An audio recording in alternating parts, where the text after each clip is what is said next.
Sara Caicedo ingresada ya. Muy buenos días, ¿cómo les va? ¿Cómo están? Ya está.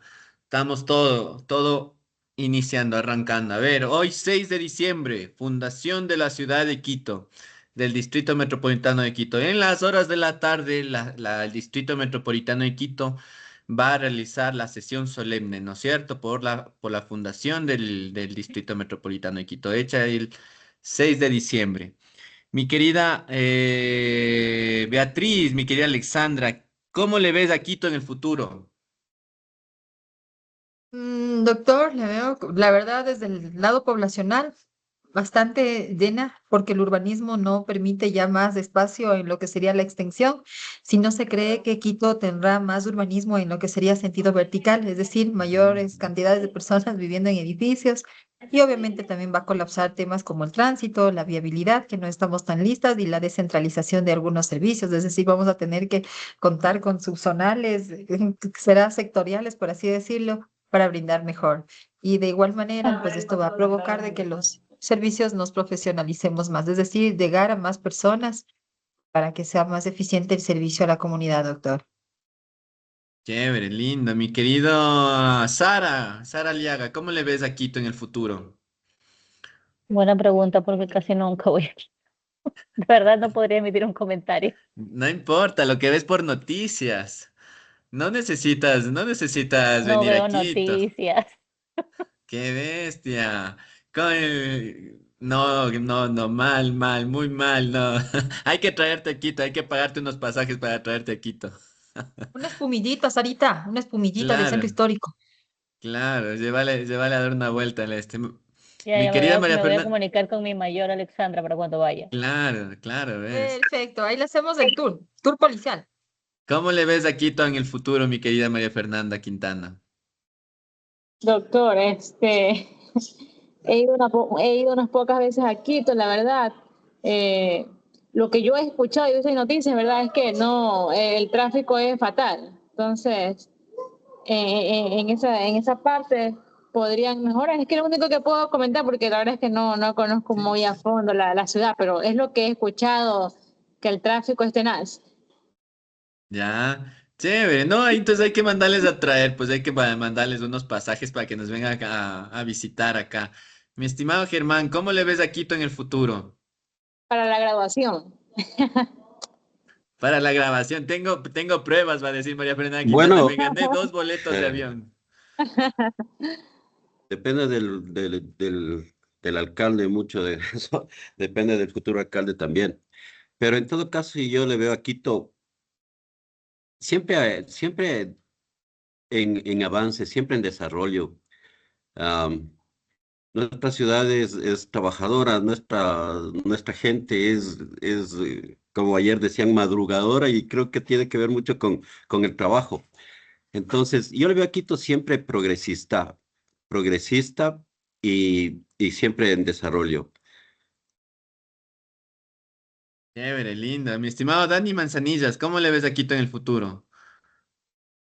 Doctor, muy buenos días compañeros. Sí, obviamente, como es la capital de nuestro país, obviamente va a tener una mayor verticalización, siga creciendo hacia arriba de manera horizontal, vertical, una expansión a los valles, como son Cumbayá, Tumbaco, Los Chillos, Calderón, una movilidad más integrada. Obviamente, a futuro yo creo que el metro va a llegar hasta Calderón y al sur hasta Guamaní, porque obviamente la población, la gente lo va a necesitar y obviamente las autoridades, sea de cualquier partido que sea, tiene que acoplarse a la gente, a la ciudadanía como tal, con más servicios y como toda ciudad obviamente va a tener sus problemas, pero siempre va a salir avante, siempre avante con el apoyo de la gente y el apoyo de las autoridades.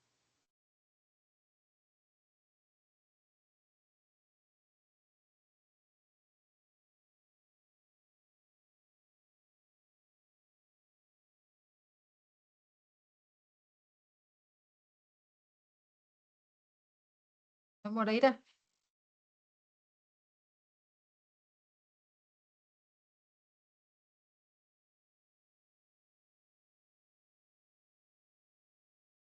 Ya hablando con el micrófono apagado. Mi estimada Sara Caicedo, ¿cómo le ves a Quito en el futuro?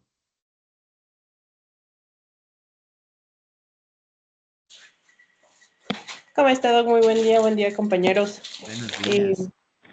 pues siempre considerar que es un tema de una capital, en un proceso de desarrollo que no va a quedar desamparado como tal o de un colapso, tomando en consideración que es un tema centralista, un tema progresista como tal. Sin embargo, al hoy por hoy sí se considera el tema de movilización, un tema urbanístico un poco alarmante, un poco preocupante, pero no consideraría que sea un tema para que a futuro colapsemos, que efectivamente nos pondrán un poquito en apuros y tendremos que buscar las medidas para seguir mejorando, desarrollando, pero efectivamente se vería bien en un progreso como tal en Quito, incluso por todo lo que se desarrolla dentro de Quito y la población como tal. Chévere. Mi estimada Andreita Tinajero, hoy te toca 5 kilómetros o 21 kilómetros. Ya llegaste corriendo, tú que haces ejercicio todos los sábados de la mañana. ¿Cómo le ves a Quito en el futuro?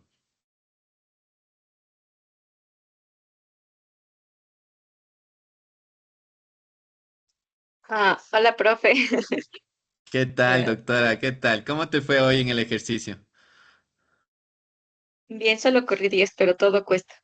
Chévere, ¿no? Es un montón. 10 para mí es un montón. ¿Cómo le ves a Quito en el futuro? Mm, am, a ver, mm, pienso que la parte de, bueno, al ser una ciudad demasiado grande, creo que el tema se les va de las manos no se ve una solución planteada a futuro aún muy clara en el tema, sobre todo de recolección de basura, mantenimiento de espacios públicos. A mí me encanta el centro histórico, eh, Ujú, me gustan los barrios tradicionales, pero es solo una parte de lo que Quito es en sí, ¿no? En eso creo que tienen todavía muchísimo que trabajar y no sé hacia dónde van a apuntar. El metro es un tema muy aparte, pero esa es la realidad, solo es una realidad de... Mientras tanto, la basura, vías, espacios públicos están abandonados y se puede ver, o sea, es algo real. ujú. Chévere, con muchos retos entonces, con muchos retos. Ya, mi querida Krupskaya, tú que trabajas en el Distrito Metropolitano de Quito, que estás muy de cerca en el territorio, ¿cómo le ves a Quito en el futuro? Buenos días. Buenos días, profe, ¿cómo está? Perdón por no poder asistir estos 2 días porque, bueno, por este tema de las fiestas de Quito, usted sabe que como Instituto Metropolitano de Patrimonio Sí. tenemos varios eventos culturales y esos temas y hemos estado a full, la verdad. Ujú, Bien, como dijo mi compañera Andrea, la verdad es un reto muy grande para todos los alcaldes, no solamente para este, para todas las alcaldías, el tema de la recolección de basura, el tema de la repavimentación y pavimentación de las calles, que sí, o sea, se quejan todo el mundo porque siempre hay huecos y tapan un hueco y aparecen 10 más.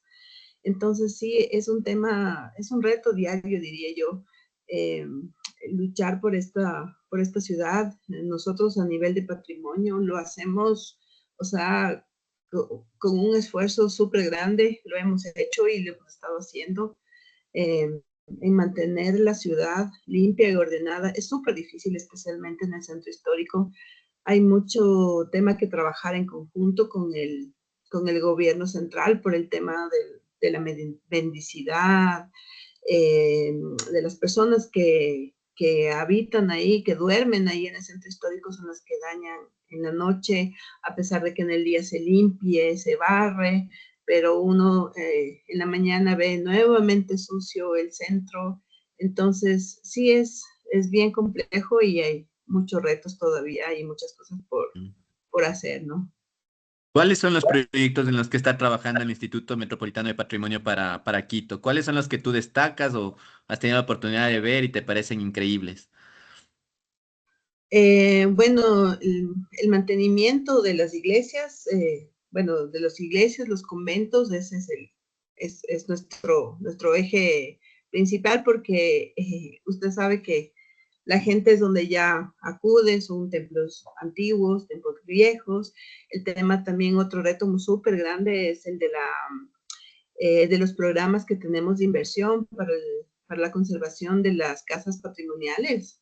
Igual también hay bienes inmuebles que están súper desprotegidos, que la gente no se preocupa, que a pesar de tener responsabilidades hasta penales, la gente a veces no toma conciencia de que tiene a cargo un bien patrimonial y que le puede acarrear incluso en consecuencias gravísimas, ¿no? Tenemos nosotros proyectos de inversión que son el 50% aporta el municipio y el otro 50% el propietario del inmueble.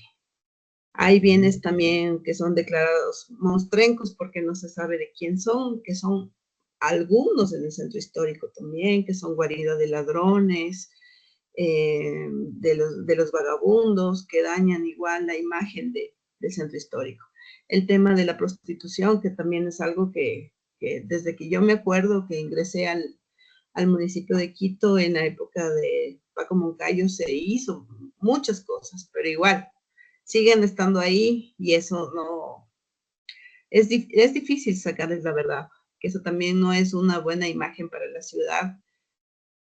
Sí, hay muchas cosas por hacer, pero seguimos en la lucha, profe, seguimos trabajando.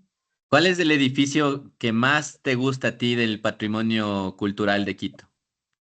Bueno, la verdad, a mí la iglesia de la compañía. Ah, lindo. Es una Chévere. iglesia fascinante, es la que más me gusta, de todas, ¿no? Chévere. Chévere. Ahí está Gracias, el Señor de Cruz. la Justicia. Ah, lindo. Sí, lindo. Mi estimada Andreita Tinajero, levantaste la mano. Ah, no me acordaba en qué trabajaba Krups, pero este tema del, o sea, bienes patrimoniales, bienes, como le decía, yo amo el centro histórico y tengo una conexión muy grande Ujú. con, mis primas trabajan en Fundación Museos y en esta parte del MUNA como tal, pero la parte cultural, la parte del patrimonio, yo he aprendido un montón con ellas. Un montón, a ver, desde la parte del arte, la parte de conservación, no es solo de pintar la iglesita y darle mantenimiento y ya, o sea, va Ujú. mucho más allá y son temas carísimos. Pero si bien no estoy a favor ni en contra del gobierno, pero con el Ministerio de Cultura hicieron un desastre en el momento que lo unificaron. Actualmente, el problema más grande que ellas tienen y los que conversamos, porque también entra el tema de contratación pública con ellas, es que, a ver, mandaron gente del Ministerio de Cultura, del MUNA, mandaron gente a cargo de museos, ¿qué es lo que hicieron? Cogieron a gente que estaba a cargo de un museo de dos y le dieron 5 museos a cargo, porque el resto de personas les despidieron.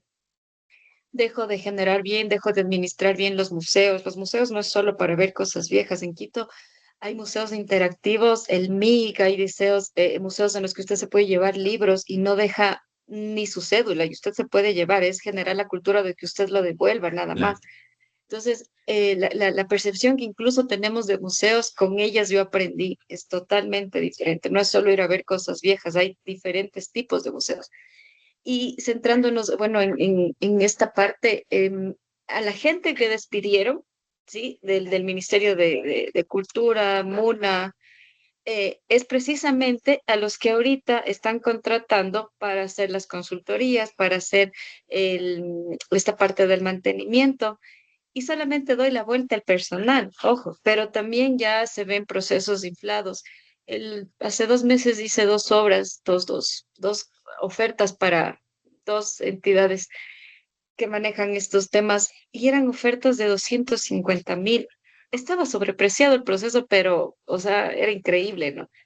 Por montar, como le dicen ellos, por montar, ¿cómo se llama esto? Bueno, como exposiciones y pagan por el seguro del cuadrito y ni sé qué, ni sé cómo. Pero eran como $250.000 que yo decía, ¿a dónde se va esos $250.000? Porque no acabé de entender jamás.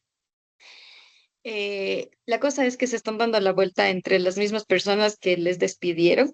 Ahora están siendo contratadas a través de procesos de contratación pública en donde se están yendo cantidades exorbitantes de dinero. Todos lo saben, pero eso fue el resultado de haber sacado personas dentro de esta parte y la parte de cuidar el patrimonio y todo eso. O sea, es un negociado terrible, la corrupción está ahí, pero latente y bueno, yo sí les invito así de forma muy personal a que eh, veamos a la parte de la cultura, la parte del patrimonio, mucho más allá. Cuando una persona les puede enseñar, es tan fácil como esto. Si usted se para en esta iglesia que está diagonal al Museo del Banco Central del Ecuador, hay unos angelitos ahí de esquinas a esquinas, pero ellas, por ejemplo, me enseñaron que al frente hay un angelito que le saca su parte íntima al angelito del frente, y el angelito del frente de la Mm. otra iglesia le saca el dedo del medio. Hay historias muy bonitas cuando usted camina con alguien que sabe. Claro. Es muy interesante. Eso es porque creo que decían que la escuela quiteña como utilizaba a los indígenas para plasmar las obras artísticas, un poco era la protesta de los indígenas, ¿no es cierto? Plasmada en las obras de arte del casco histórico. Chévere, bueno, algunos retos, ¿no? Algunos retos.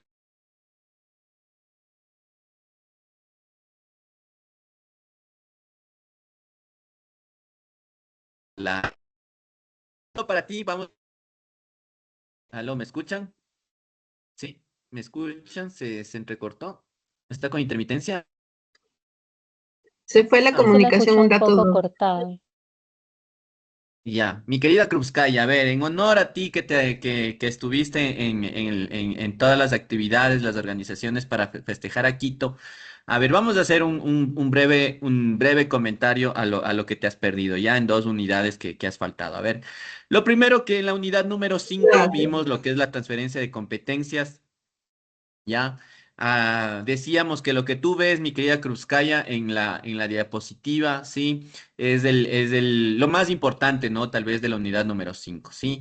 En ese sentido, ¿qué nomás viene de la unidad número 5? Lo más importante que debes tener en cuenta es que la transferencia de competencias tiene estas cinco estaciones, estas cinco etapas, al menos grandes, de estos cinco marcos, ¿no? El primer marco grande de la etapa de transferencia de competencias es precisamente el mapa, el marco constitucional que te habla sobre los catálogos de competencias constitucionales, ¿no? Es decir, se hace un gran catálogo de competencias constitucionales, se sacan las competencias nacionales, las competencias provinciales, las competencias cantonales, las competencias de las juntas parroquiales, ¿no? En este marco constitucional también sí se señala que el Sistema Nacional de Competencias se regirá por su ley, ¿no es cierto? En este caso, el Código Orgánico de Organización Territorial y Descentralización. Y es el Código Orgánico, sí, es el Código Orgánico el COTAD, que te establece tres sectores ya para hacer lo que es los procesos de descentralización. El primer sector es el artículo 110 que te habla de los sectores privativos, ¿sí? ¿Cuáles son los sectores privativos? Son estos de alcance nacional, ¿sí? Y que no son susceptibles de descentralización, ¿ya? Los sectores privativos, mi estimada Krupskaya, no son susceptibles de descentralización. ¿Cuáles son estos sectores por mandato del artículo 110? Los sectores privativos como la defensa nacional, la protección interna, el orden público, las relaciones internacionales, las políticas económicas tributarias, aduaneras, arancelarias, fiscales, monetarias, comercio exterior y endeudamiento externo. Todo el artículo 110 y lo resaltado en la parte amarilla, ¿ya?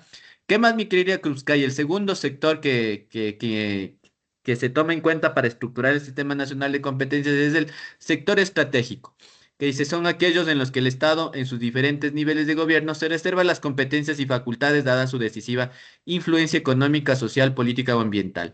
La facultad de rectoría y la definición del modelo de gestión de cada sector estratégico comprenden de manera exclusiva al gobierno central. Es decir, facultad de rectoría y definición de modelo es exclusivo del gobierno central.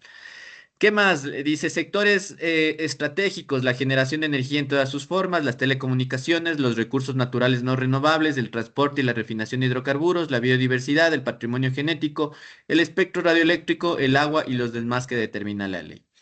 Y el tercer sector es el sector de los sectores comunes, ¿no? Son todos los sectores de responsabilidades de Estado susceptibles de mayor o menor descentralización y desconcentración. ¿Ya? Eso establece o es el gran diseño del Sistema Nacional de Competencias, ¿no? Tienes tres sectores. En los sectores tienes competencias y de las competencias vas a determinar las facultades que vas a transferir a los gobiernos autónomos centralizados, ¿no? Y eso da cuenta el 3.1 de esta diapositiva, mi estimada Cruzcaya, ahí en ya en el marco procedimental, analizados los sectores y viendo las materias que se va por sector que se conforma, pues ahí se hace la determinación de las facultades de rectoría, planificación, regulación, control y gestión. ¿Ya? Los modelos de descentralización toman en cuenta las capacidades institucionales, hay un costeo de la competencia, hay una propuesta de distribución de ingresos. Ayer en la clase decíamos si es que son efectivas o no son efectivas realmente las transferencias que se plasman en estos documentos, se llegan a dar. Hay muchos testimonios que dicen que no son realmente efectivas, que se demoran en llegar o llegan o no dan cuenta de que lo que se transfiere alcance para cubrir la competencia entregada.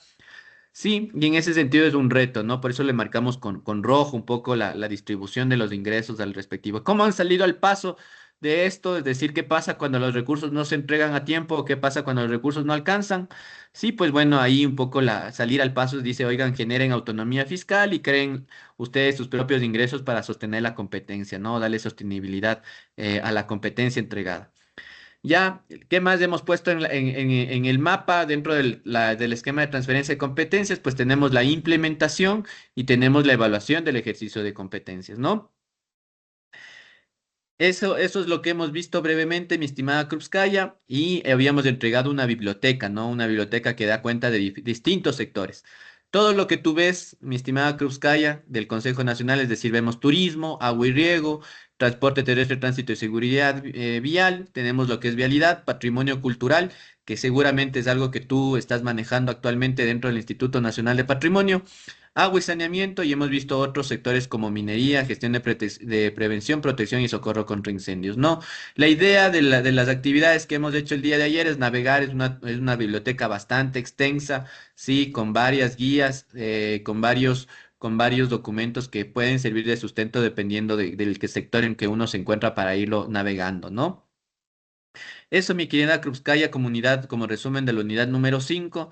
Como resumen de la unidad número 6, pues no te preocupes mucho la unidad número 6. La unidad número 6 no era nada más que hacer un esquema, ¿no es cierto?, de las instituciones que rodean un determinado sector para la efectiva coordinación de este conjunto de competencias y atribuciones entregadas a los gobiernos autónomos descentralizados. Este gráfico de aquí es simplemente un ejemplo, ¿no? No es todo el ambiente. No hemos cogido en este caso el uso del suelo. Sí, en el uso del suelo, por ejemplo, el Midubi es el representante del gobierno central que ejerce la rectoría, ya que está en la cúspide de la pirámide. Y en la parte de abajo tenemos en la base los gobiernos autónomos descentralizados, ¿no? Siempre en el medio hay ministerios que están también coordinando algunos aspectos relacionados con la rectoría. Ambiente, agricultura, recursos no renovables en agua, telecomunicaciones. Para este caso que hemos ejemplificado en la diapositiva, que es el uso del suelo, ¿no es cierto? Tal vez catastros también hace mucho Midubi, ¿no es cierto? ¿Qué más tenemos? De aquí en la pirámide, en la primera línea que conforma la pirámide que está a mano derecha, tú tienes ahí la anotación de que están o se posicionan los órganos de control también, ¿no es cierto? Un órgano de control para lo que es el uso del suelo es la Superintendencia de Ordenamiento Territorial.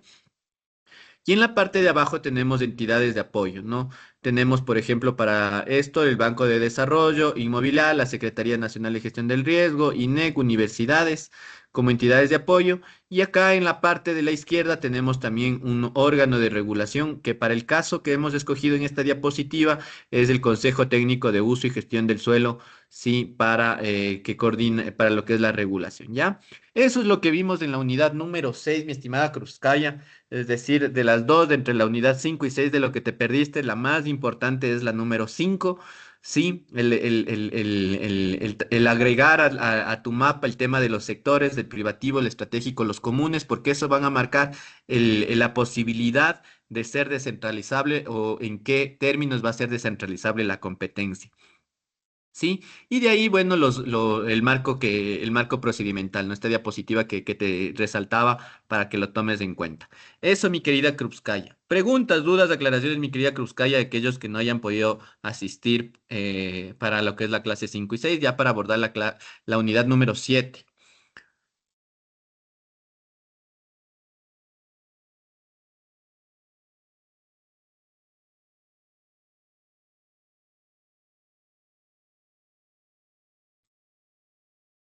¿Qué dice mi querida Krups?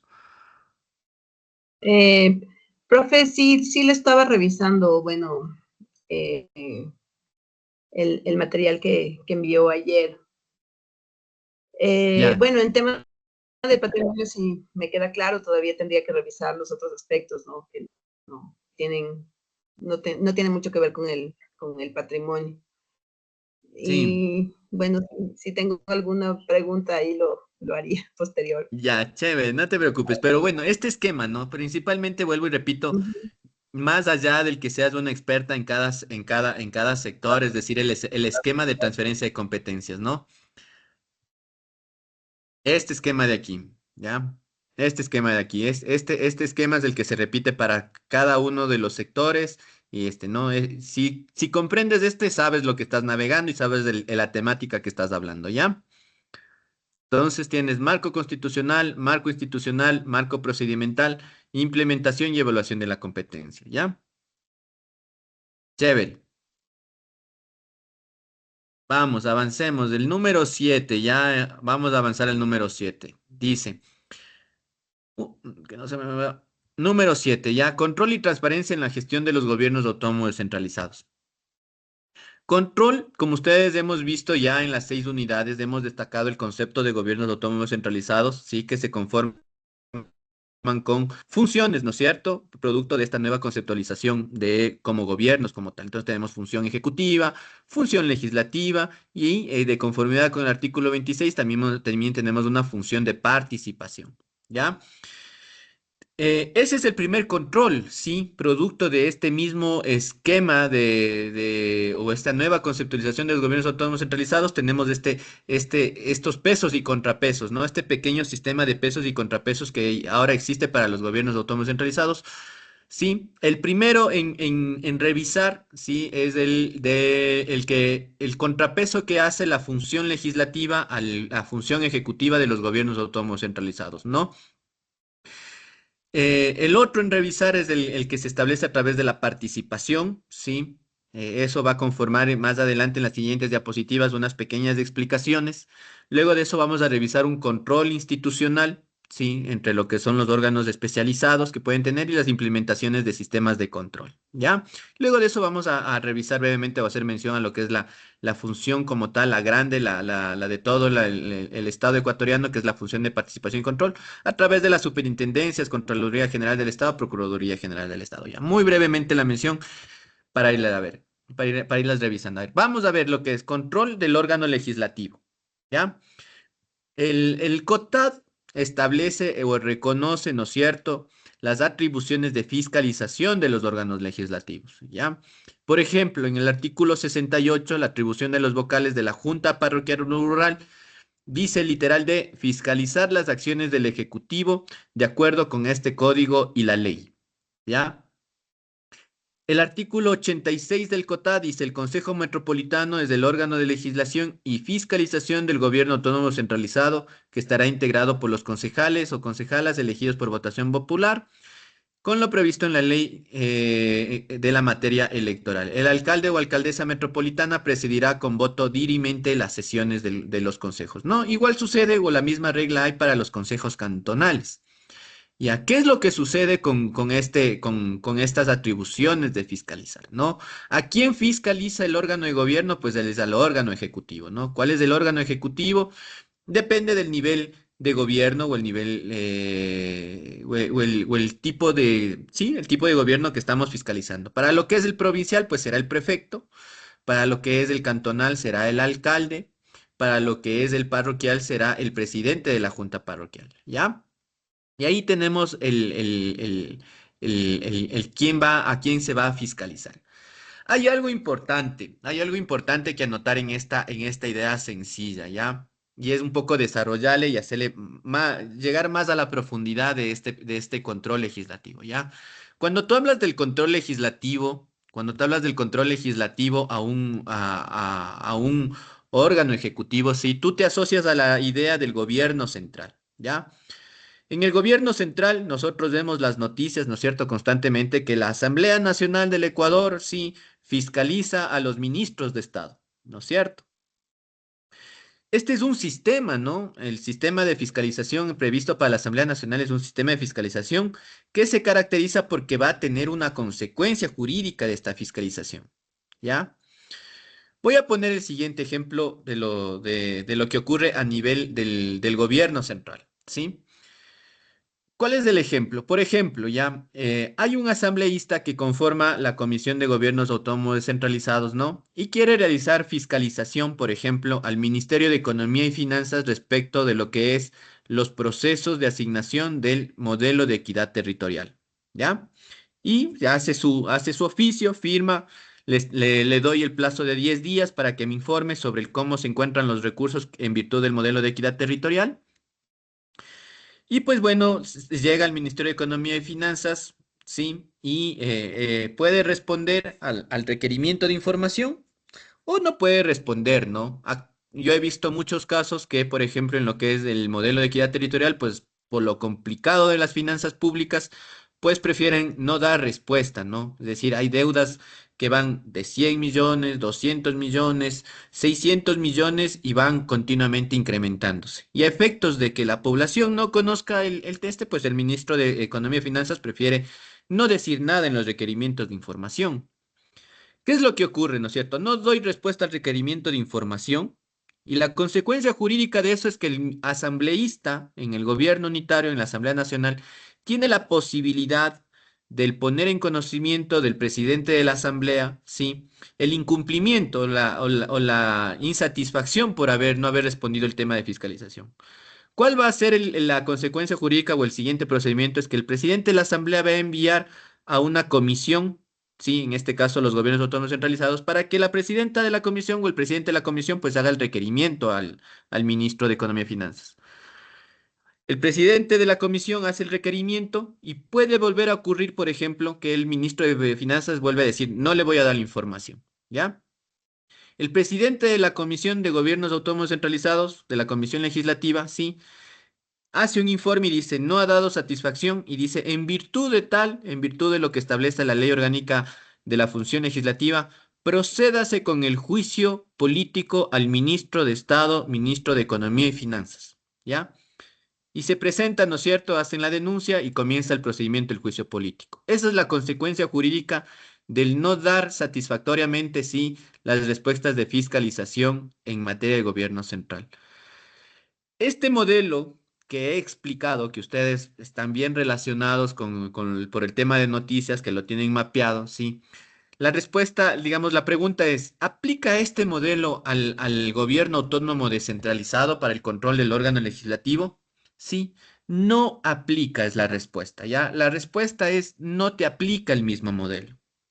Lamentablemente el COTAD no ha establecido un sistema de este gran sistema de pesos y contrapesos que hay en el Estado central, ¿ya? Hay un pequeñito sistema, ¿ya? Hay una parte parcial cogida por el COTAD, ya que es precisamente lo que vamos a ver a continuación, es la remoción de la autoridad, ¿ya? ¿Por qué hago esta precisión? ¿Por qué me he detenido en esta diapositiva? He dado todo este ejemplo bastante extenso ya. ¿Por qué? Por ejemplo, en el caso de Quito, mi querida Cruzcaya y otros de mis alumnos que trabajan en el municipio de Quito, es decir, si es que el secretario de Cultura no da información a un concejal, ¿sí?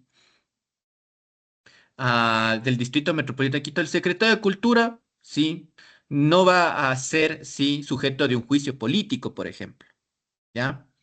No va a ser sujeto de un juicio político. El secretario de Cultura literal dice, me quedo tranquilo, no pasa nada. ¿Quién sí va a ser el responsable, sí, sobre el quién va a recaer todo el peso del control del órgano legislativo, en este caso, sí, es el alcalde, es el alcalde sobre quien va a recaer todo el peso, ¿no es cierto? Esta es una característica del sistema, de este pequeño sistema de pesos y contrapesos que se ha establecido, es decir, tienes esta gran dificultad, es un sistema incompleto, ¿sí? Y sobre quién va a recaer todo el peso de la fiscalización del órgano legislativo es del alcalde.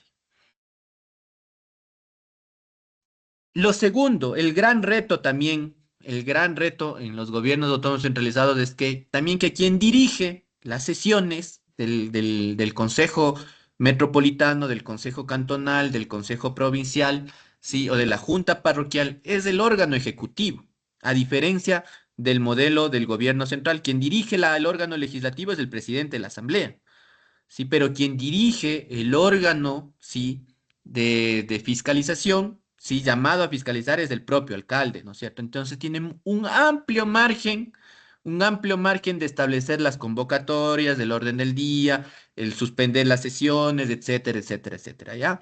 Y eso te hace, de cierta manera, darle una atribución, sí, del ir moderando, ¿no es cierto? Un poco la fiscalización del órgano legislativo y un poco también ir salvando un poco las consecuencias jurídicas que vamos a ver más a continuación. Hasta ahí, preguntas, dudas, aclaraciones. Doctor, aquí tengo una duda. ¿Cómo se da la remoción de un alcalde? Sabe que a veces se reúnen los concejales, cogen y lo destituyen. Ya, a eso vamos, ya. Hecho esto, ya, primero que todo verán tres ideas. El control del órgano legislativo al órgano ejecutivo en los gobiernos autónomos centralizados no sigue el mismo modelo del gobierno central, ya, no sigue el mismo modelo. Primero. Segundo, ya, segundo, eh, el alcalde tiene, sí, tiene la particularidad o la función de dirigir el Consejo Metropolitano, así que le da un gran margen de movilidad ahí, ¿ya? Si es que se llegase a dar, sí hay la consecuencia jurídica para el alcalde, ¿ya? Sí hay la consecuencia jurídica para el alcalde, ¿ya? ¿Cuáles son las consecuencias jurídicas? Pues lo que decía Dani, la remoción, ¿sí? Esta diapositiva ya la habíamos revisado, ¿sí? Para efectos de las consecuencias jurídicas que señalaba en la unidad número 4 sobre lo que es participación, ¿ya? Pero vamos a volver a leer. Mi estimado Dani, me voy a, digamos, ayúdame leyendo el artículo 33 mientras me tomo un poquito de cafecito. 333, ayúdame leyendo el artículo 333. Estás con el micrófono apagado, Dani. Ya. Causales de remoción. Artículo 333. Causales para la remoción del Ejecutivo son causales para la remoción del Ejecutivo de un gobierno autónomo descentralizado las siguientes. A. Haberse dictado en su contra sentencia ejecutoriada por cualquier tipo de delito. B. Ausentarse del cargo por más de 3 días hábiles sin haberlo encargado a quien le subrogue legalmente y sin causa justificada. C. Incumplimiento legal y debidamente comprobado de las disposiciones contenidas en este código, de las ordenanzas o de las resoluciones adoptadas por los órganos normativos de los gobiernos autónomos descentralizados sin causa justificada. D. Despilfarro, uso indebido o mal manejo de fondos del gobierno autónomo descentralizado, legal y debidamente comprobado. Ejercicio de actividades electorales en uso o con ocasión de sus funciones y abusar de la autoridad que le confiere el cargo para coartar la libertad de sufragio u otras garantías constitucionales. F. Padecer de incapacidad físico mental permanente debidamente comprobada que le imposibilite el ejercicio de su cargo. Y G. Incumplir con las disposiciones establecidas en la legislación para garantizar el ejercicio del derecho a la participación ciudadana en la gestión del respectivo gobierno autónomo descentralizado. H. Por el cometimiento de actos de violencia en contra de los grupos de atención prioritaria. Hasta ahí, doctor.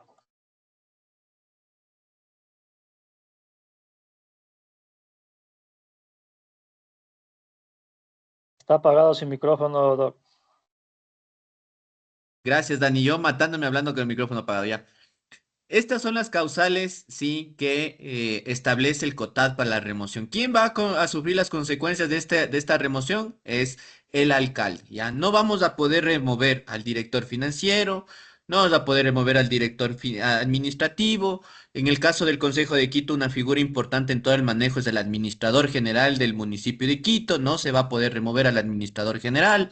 Ya no vamos a poder remover al director del Instituto Metropolitano de Patrimonio. Quien va a sufrir las consecuencias jurídicas es el alcalde. ¿Ya? En ese sentido, pues, si es que alguien comprende bien la normativa, pues, o los concejales comprenden bien la normativa, es todos los requerimientos de información a ser canalizados por el alcalde, ¿no? Para ir configurando debidamente las causales respectivas, ¿ya? Errores errores que pueden cometer los organismos de fiscalización, pues no preguntar al alcalde, ¿no es cierto? Sino preguntar directamente a la institución, ¿ya? Porque si no, ahí el alcalde no va a tener, no se va a adecuar a la causal respectiva, ¿ya? Bueno, aquí tenemos las causales respectivas, ¿ya? He destacado la de despilfarro, uso indebido o mal manejo de fondos del gobierno autónomo centralizado, legal y debidamente comprobado, ¿ya? Incumplir con las disposiciones en la legislación para garantizar el ejercicio del derecho a la participación, ya lo habíamos visto. Y C, también he destacado el incumplimiento legal y debidamente comprobado de las disposiciones del Código, ordenanzas y las resoluciones adoptadas por el órgano normativo. ¿Ya? Dani me preguntaba cuál es el procedimiento, doctor. Ya, ¿cuál es el procedimiento? Mira, Dani, este es el procedimiento, ¿ya? Ayúdame leyendo, mi estimado Dani, el procedimiento de remoción, artículo 336 del COTAD.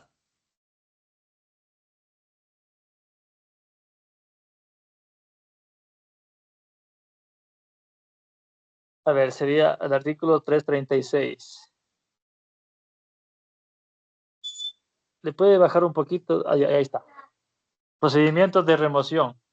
Cualquier persona que considere que existe causal de remoción de cualquier autoridad de elección popular de los gobiernos autónomos descentralizados presentará por escrito la denuncia con su firma de responsabilidad reconocida ante autoridad competente, ante la secretaria del órgano legislativo del gobierno autónomo descentralizado respectivo, acompañando los documentos de respaldo pertinentes, la determinación de su domicilio y el correo electrónico para futuras notificaciones. La secretaria o secretario titular del órgano legislativo del gobierno autónomo descentralizado, dentro del término de 2 días, contados a partir de la reelección de la denuncia, la remitirá a la comisión de mesa cuando se trate del gobierno autónomo provincial o municipal, y en el caso del gobierno autónomo parroquial, a la comisión ocasional que la calificará en el término de 5 días. En el evento de que la autoridad denunciada sea parte de la comisión de mesa o de la comisión ocasional, no podrá participar en la tramitación de la denuncia, en cuyo caso se convocará a otro de los miembros del órgano legislativo para que integre la comisión. En caso de que la denuncia se haya efectuado en contra de la primera autoridad del gobierno autónomo descentralizado, esta autoridad, así como la segunda autoridad, no podrán participar en su tramitación, en cuyo caso se convocará a otro de los miembros del órgano legislativo para que integren la comisión.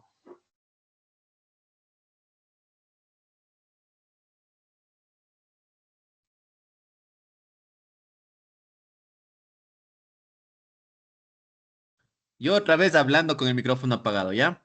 Bueno, ustedes, pues, Dani, con esto contesto tu pregunta, ¿ya? No concluye aquí el procedimiento, ¿ya? Es un procedimiento bastante extenso en el artículo 336, ¿ya? Con muchos hitos de tiempo, de órganos, de competencia, de actividades a cumplir, del verificarse, ¿ya? ¿Qué más tiene a favor aquí los alcaldes, ¿no es cierto? Dentro del proceso de remoción, No, posiblemente no, Sí, claro. disculpe que le corte. Pero aquí, obviamente, viendo este artículo, el inciso cuarto, cuando se destituyó al alcalde Yunda, usted sabe que ahí participó el vicealcalde. Y aquí dice clarito que no debe participar como tal. Entonces, en Eh, este caso, parece que se violó ese artículo. Dani, si tú me permites, el alcalde Guarderas participó en la comisión de mesa, y el posterior hubo una reforma legislativa en la que se le inhibe de participar, ¿ya? Pero la participación del alcalde de Guarderas es anterior a esa reforma donde se le inhibe de participar, ¿ya? Eso sí fue objeto, eso sí fue objeto del control constitucional de la Corte Constitucional y dijo, pues bueno, en virtud de lo que le permite, es decir, él tiene que presidir la comisión de mesa respectiva, ¿ya? Pero posterior a esto, hubo una reforma, mi estimado Dani, legal. ¿Ya? ¿Qué es lo importante de este procedimiento respectivo? ¿Ya? ¿Sí?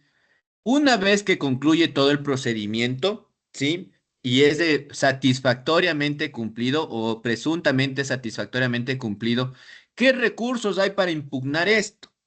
Si no hay recursos judiciales para impugnar esto, el recurso judicial es el recurso de consulta que se realiza ante el Tribunal Contencioso Electoral. Vuelvo y repito, no es un recurso de apelación, sí, es un recurso de consulta. ¿Qué se consulta al Tribunal Contencioso Electoral? Únicamente el que si el órgano legislativo siguió el debido proceso y las disposiciones contenidas en el presente código. ¿Ya? Sobre eso se va a pronunciar el Tribunal Contencioso Electoral en virtud del alcance de lo que le permite hacer el recurso. Solamente consulta, no es apelación, no es revisión, sí es consulta. ¿Ya? ¿Y es consulta en qué sentido? Siguiendo el debido proceso y las disposiciones contenidas en este código. ¿Qué otra característica tiene el control que te hace el Tribunal Contencioso Electoral? Únicamente este ámbito restringido. La comprobación de la causal es del órgano legislativo. ¿Sí? ¿De acuerdo?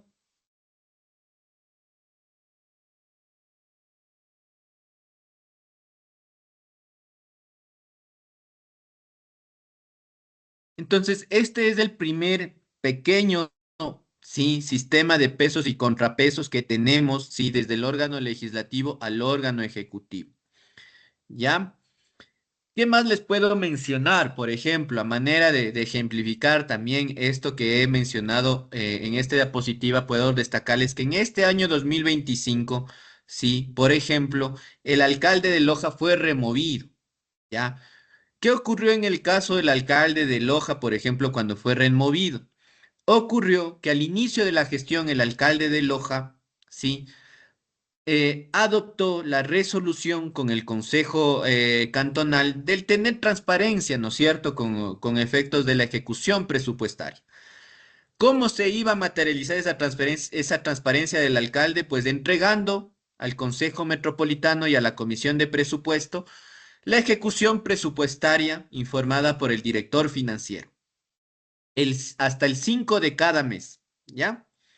Ocurrió que el alcalde de Loja no entregó la documentación el 5 de cada mes, sino llegó a entregar el 12, el 18 y el 20, ¿ya?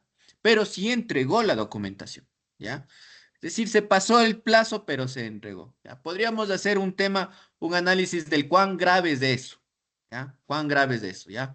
Pero ¿qué es lo importante de todo esto? Es que el Tribunal Contencioso Electoral no se pronunció sobre la comprobación de la causal ni tampoco sobre la trascendencia de la causal. ¿Por qué? Porque es el órgano legislativo el que tiene esta competencia para calificar la gravedad de la causal y la comprobación de la causal, ¿no es cierto? ¿Sobre qué se pronunció el Tribunal Contencioso Electoral? Sobre el artículo 336 y todo el procedimiento respectivo, ¿no? Órganos, tiempos, procedimientos, titulares, sí, ordenanza legislativa del cómo se llevan las sesiones a cabo del órgano legislativo. Sobre eso se pronunció el Tribunal Contencioso Electoral. La comprobación de la causal ha mencionado en su línea jurisprudencial el Tribunal Constitucional Electoral es del análisis de la línea de la jurisprudencia del Tribunal Constitucional Electoral es por el momento parte de lo que es el órgano legislativo, ¿no? Más adelante, muy posiblemente el control sí pueda ampliarse, ¿no es cierto?, la comprobación de la causal. ¿Ya? ¿Qué más tenemos? Controles institucionales, ¿no? Tenemos aquí, Sí, órganos institucionales, se crea órganos en la estructura de los gobiernos autónomos centralizados para atender denuncias de corrupción. Sí.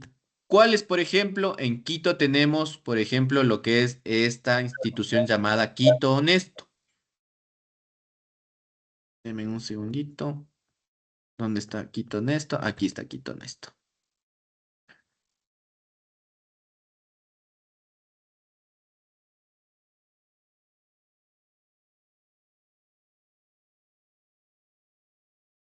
Esta es la página web de Quito Honesto, ¿no es cierto? Este es el ejemplo de lo que es Quito Honesto. Ustedes llegan, van aquí, presentan el quiénes somos y nos dicen, ¿no es cierto? Mi estimado Bayardo, ayúdame a leer lo que dice Quito Honesto. ¿Quiénes somos? Quito Honesto es una institución ciudadana comprometida con la transparencia y la lucha contra la corrupción en el Distrito Metropolitano de Quito. Está liderada por un representante del alcalde e integrada por 4 miembros provenientes de universidades, la Cámara de la Construcción, colegios profesionales, la Cámara de la Producción y la sociedad civil. Su objetivo principal es servir a la ciudadanía con integridad y responsabilidad. Nuestra historia. La Comisión Metropolitana de Lucha contra la Corrupción fue creada mediante la resolución de alcaldía número 0A065 el 20 de agosto del 2002, con la misión de prevenir y erradicar cualquier forma de corrupción en el municipio de Quito. Su labor abarca todas las dependencias municipales, empresas públicas, corporaciones y organismos en las que el municipio tenga participación, bienes, derechos o intereses. En 2004, a través de la Ordenanza Metropolitana número 0116, la comisión fue constituida como una unidad especializada de manera jerárquica con autonomía e independencia económica, política y administrativa. Sus acciones están respaldadas por su Código Municipal y su Estatuto Orgánico de Gestión Organizacional por procesos. Ya, chévere, ¿no es cierto? ¿No ven? Como ven, Quito Honesto tiene un órgano de control y transparencia, ¿no es cierto? En este. ¿Qué servicios nos permite esta institución? Regresamos acá y aquí tenemos denuncias contra la corrupción, ¿no es cierto? Aquí le damos clic. Aquí dice denuncia posible actos de corrupción. Aquí nos da el formulario de denuncia. Aquí tenemos un tutorial de los formularios de denuncia, ¿ya? ¿Qué más tenemos? Declaración de conflictos de intereses, ¿ya? Estas son declaraciones que los servidores municipales, sí, dan respecto de sus posibles conflictos de intereses, ¿ya? Por ejemplo, ya ha ocurrido que concejales o ha ocurrido que personas que conforman el este tienen empresas, ¿no? Están momentáneamente en su actividad pública y tienen empresas, por ejemplo. ¿Y qué pasa si es que, por ejemplo, tiene un concejal, sí, una compañía constructora y se puede beneficiar posiblemente del cambio del suelo? Entonces, aquí anuncian los conflictos de intereses, ¿no es cierto? Yo tengo conflicto de intereses porque, o tendré posiblemente conflicto de intereses en las regulaciones del municipio de Quito en los temas de uso de suelo en materia de proyectos que tengan que ver con la construcción de edificios, ¿no es cierto? Aquí también se da seguimiento a este conflicto de interés en virtud de esta declaración de documentos. ¿Qué más? Supervisión de normas éticas. Ya, es decir, todas las instituciones que conforman un determinado gobierno autónomo centralizado, pues suelen expedir conductas de ética o códigos de ética a fin de maximizar el esfuerzo de los servidores públicos para el desempeño de su labor, ¿no? Este es otro ejemplo de lo que es el control para lo que es el control de la gestión y la transparencia. Continuemos. ¿Qué más tenemos por acá? A ver, Doctor, tenemos por acá. Sí, claro, doctor, Gallardo. Sí. una consulta, verán, nosotros, bueno, el gobierno municipal del Cantón Morona, un funcionario preguntó al jurídico, hizo una consulta al jurídico, eh, pidiéndole o que les informe en qué parte de la norma hay donde se le prohíba al propio empleado o funcionario municipal realizar trabajos internos. En ese caso, por ejemplo, de arquitectos que puedan aprobar los planos dentro de la institución o ingenieros dentro de la institución. Y la contestación del jurídico fue que no hay ninguna norma y que pueden tranquilamente, ellos pueden aprobar los planos dentro del municipio o cualquier cosa. Lastimosamente, eso se va a prestar para para problemas de corrupción. Intereses, Pero Doc. el jurídico no dio una solución, más bien dijo que solo las personas que aprueban, los que firman, son los que no pueden hacer eso. Entonces, no sé, tal vez usted, ¿hay alguna forma o alguna norma, alguna cuestión donde se pueda rever esto? Sí, a ver, no sé si está proyectando, sigue proyectándose la diapositiva. Sí, ¿Se sigue proyectando la diapositiva? Sí, sí. controles institucionales, Ya, Doc. te lo cambio, mi estimado Bayardo.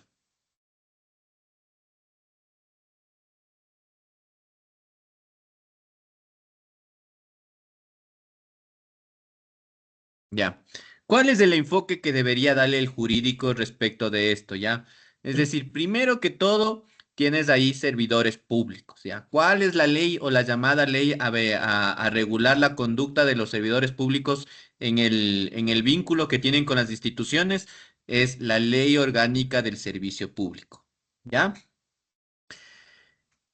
Adicionalmente, ¿qué debería agregar? Sí, agregar el jurídico en su pronunciamiento, sí, es decir, el catálogo de deberes que están aquí, mira el artículo 22, sí, deberes de los servidores públicos, sí, acá tienes el derecho y finalmente aquí tienes prohibiciones, mira, tienes un montón de prohibiciones, ya.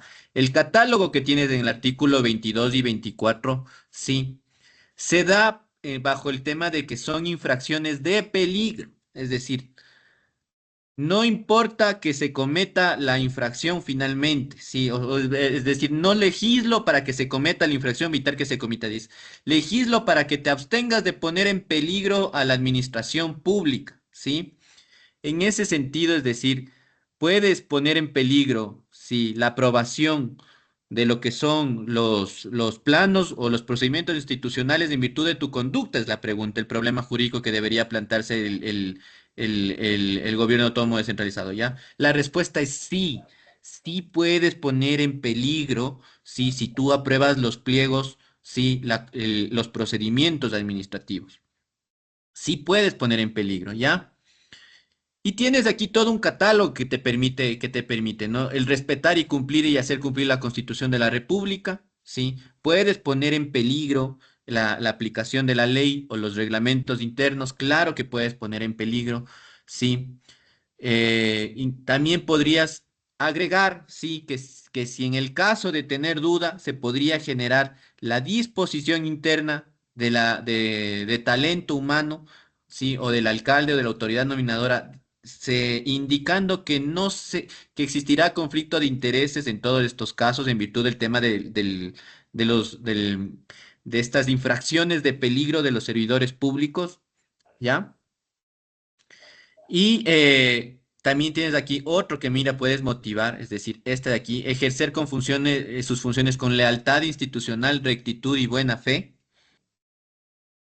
Sus actos se deberán ajustar a los objetivos propios de la institución en la que se empeña y administrar los recursos públicos con apego a los principios de legalidad, eficacia, economía y eficiencia, rindiendo cuentas de su gestión.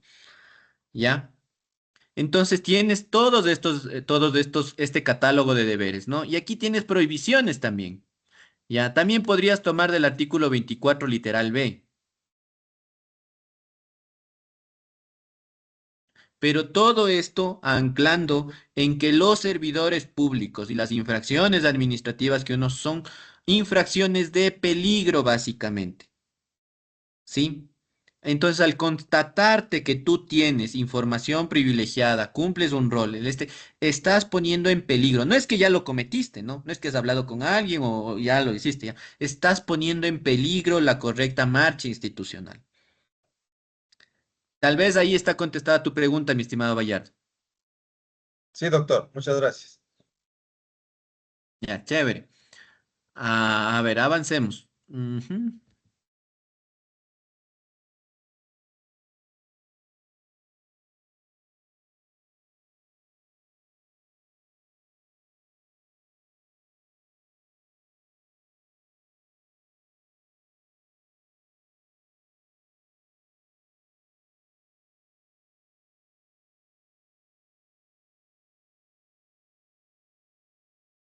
Ya. ¿Qué más como controles institucionales? No, ha tomado mucha relevancia ya varios años el tema de la implementación de normas ISO. Sí, del catálogo de las normas ISO, en particular ha tomado relevancia la 37001, ya que es la norma antisoborno. En la diapositiva yo he destacado el tema que es antisoborno, ¿ya? ¿Qué te dice la norma ISO antisoborno? Dice, es una norma internacional que establece requisitos para un sistema de gestión antisoborno. Su objetivo es ayudar a las organizaciones a prevenir, detectar y responder al soborno, fomentando una cultura de integridad y cumplimiento. Esta norma puede implementarse de forma independiente o integrarse con otros sistemas de gestión ya existentes como el de calidad o seguridad. ¿Ya? Este control institucional que ha tomado mucha relevancia, ha tomado mucha notoriedad últimamente, sí, tiene que hacerse dos precisiones. ¿Ya? La primera precisión, sí, es que los consultores cuando te presentan la norma ISO antisoborno te dicen, mire, todo el mundo la asocia primero con el combate a la corrupción, ¿ya? Y esa es la primera percepción, ¿ya? Corrupción es un término general.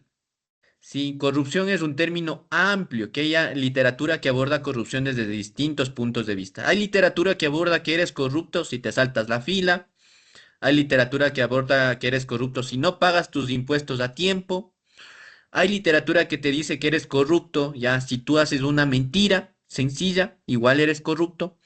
Ya, entonces dice, los consultores dice, ese es el problema con determinar el combate a la corrupción, es decir, tomas una delimitación demasiado amplia. Por tanto, por eso resalto el tema de este borno, dice, lo que nosotros te recomendamos es hacer algo concreto con la implementación de la ISO, ¿ya? Entonces te recomendamos hacer solamente lo que es antisoborno, ¿ya? El antisoborno sí se puede, tiene varios beneficios, ¿ya? Para el caso ecuatoriano, por ejemplo, el soborno sí está definido en el Código Orgánico Integral Penal. Es lo que nosotros conocemos como cohecho, ¿ya? Es decir, el servidor público te pide dinero, sí, te pide dinero para ejercer una función pública. También hay la concusión, ¿no es cierto?, en el que tú ofreces el dinero, ¿sí?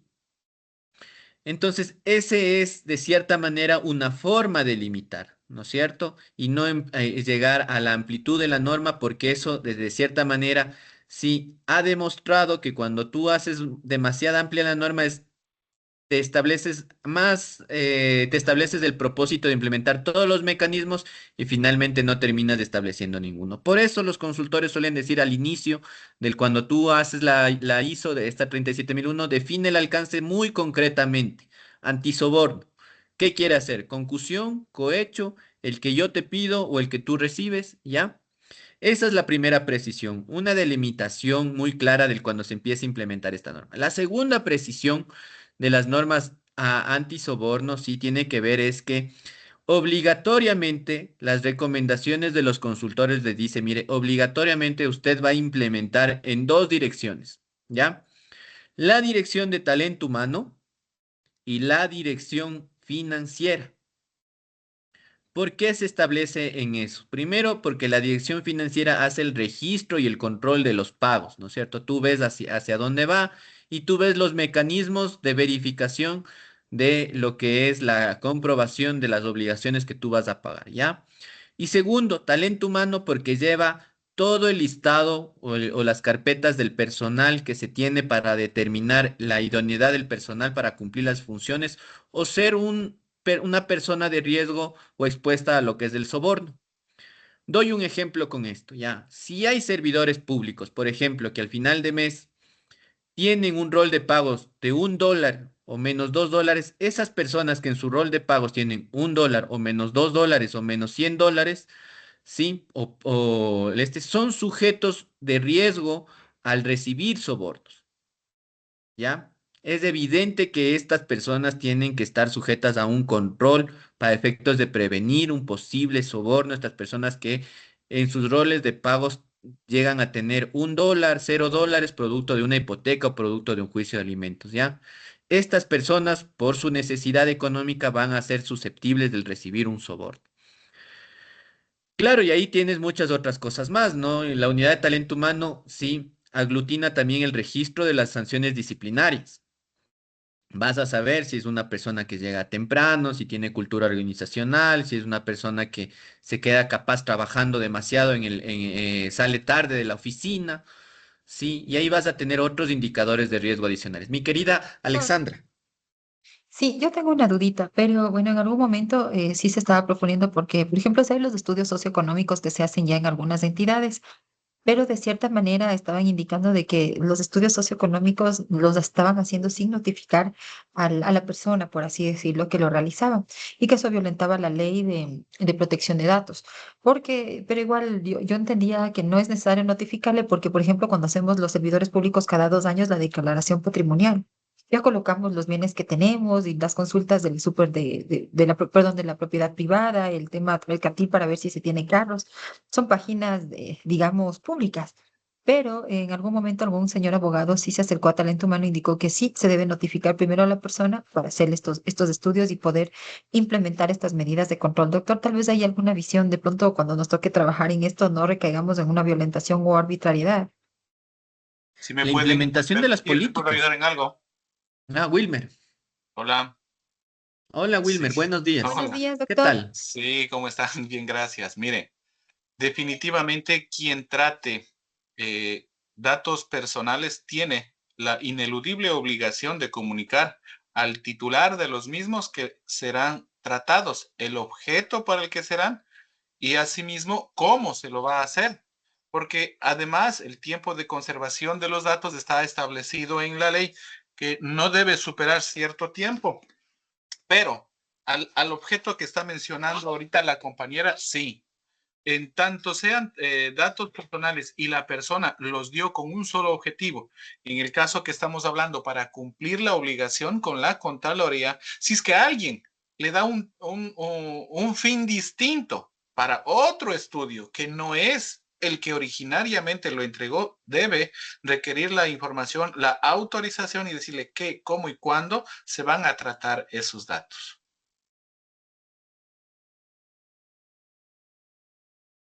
¿Sí me Ya, mi entendió? querida Beatriz, tal vez en la misma línea, es decir, antes no contábamos con la Ley Orgánica de Protección de Datos, pero si la Ley Orgánica de Protección de Datos te da las pautas, ¿no? Es decir, sí puedes procesar la información. Lo que te dice Wilmer es, cumpla con la ley, ¿no es cierto? Te toca implementar el sistema de protección de datos, ¿no es cierto? Te toca establecer la planificación, sí, te toca establecer la identificación de los riesgos, te toca establecer el propósito de la información, sí, y establecer todos los procesos y procedimientos para dar vigencia a la ley desde la orgánica de protección de datos, ¿no? En ese sentido, es decir, tu respuesta se contesta con implemente el sistema de protección de datos que te pide la ley y establezca claramente los de estos, ¿no? La propia ley te da el problema, pero la propia ley te da la solución, ¿no? Veamos cómo van madurando los sistemas, y veamos cómo se va también implementando los sistemas en las diferentes instituciones, ¿ya? Chévere, mi querida Beatriz. Pero indiscutiblemente para el tema de control de los gobiernos autónomos centralizados, muy importante, por ejemplo, actualmente las normas ISO antisoborno, ¿sí? Muy importantes. ¿Qué más, mi querida Alexandra? A ver, vamos a ver. Normas internas de control, ¿ya? Normas internas de control. Dice, el artículo 7 de la Ley Orgánica de la Contraloría General del Estado dispone que la entidad de control adaptará, expedirá y aprobará y actualizará, según corresponda, normas de control interno que servirán de marco básico para que las instituciones del Estado y sus servidores establezcan y pongan en funcionamiento su propio control interno. Ya, ustedes han visto, sí, es un librito, pequeño librito, un pequeño folletito que te da cuenta de las normas internas de control, ¿ya? ¿Qué es lo que te mandaría? ¿Qué es lo que debería ocurrir? Lo que debería ocurrir es que esto se aplique, ¿no es cierto? Yo les diría, es muy parecido a las ISO que te implementan los procesos, ¿ya? Tienen varios capítulos con las ISO que te implementan procesos. ¿Cómo realmente verificas la implementación? Pues adoptando procedimientos, adoptando roles, adoptando políticas, estableciendo matrices de riesgo, sí, para implementar las respectivas capítulos de las normas internas de control, ¿ya?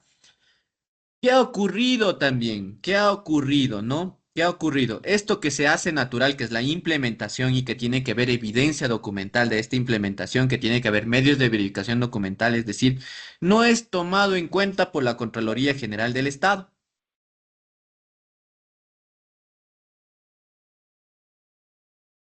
¿Ya? No es tomado en cuenta por la Contraloría General del Estado. ¿Ya? Voy a poner un ejemplo, por ejemplo, ¿ya? Es decir, he visto la ejemplificación muy de cerca, por ejemplo, en la revisión de los permisos de bomberos. Anualmente tú tienes que renovar los permisos de bomberos, ¿ya? En Quito, por ejemplo, tú tienes como 40.000, sí, unidades económicas, ¿no? Entre industriales, entre medianas empresas, pequeñas empresas y microempresas, ¿no es cierto? ¿Cómo logras hacer el control de 40.000 permisos al año con un departamento de unas 20 personas, ya? No puedes. La respuesta es no puedes, ¿sí? Así como igual en la institución policial no puedes atender todo el universo de denuncias que ocurre. Tienes que hacer un procedimiento de priorización, ¿no es cierto? Un procedimiento que te permita verificar, ¿no es cierto? O establecer riesgos en todo eso para atender los que más riesgo te generan. Igual en bomberos, ¿sí? Se estableció, por ejemplo, un procedimiento para verificar primero las actividades industriales que pueden ocurrir en fábricas, que son incendios de alto riesgo para las ciudades. Luego las intermedias, luego las bajitas y luego las micro, ¿no es cierto? Tú estableces eso en un procedimiento interno, ¿ya? Y estableces ahí un tipo de control. Y, por ejemplo, se estableció que para los micro, para lo que son los bazares, no se iba a hacer control. Ya, y eso se estableció en procedimiento. Vino auditoría y dijo, oigan, pero ustedes tienen que hacer procedimiento, pues, pero es que no alcanzamos, los recursos no nos alcanzan, ¿no es cierto? ¿Dónde está esto? En los procedimientos internos. No sé si me escuchan, creo que me quedé congelado. Ya, Fuerte y claro, doctor. Sí se escucha, doctor. ya.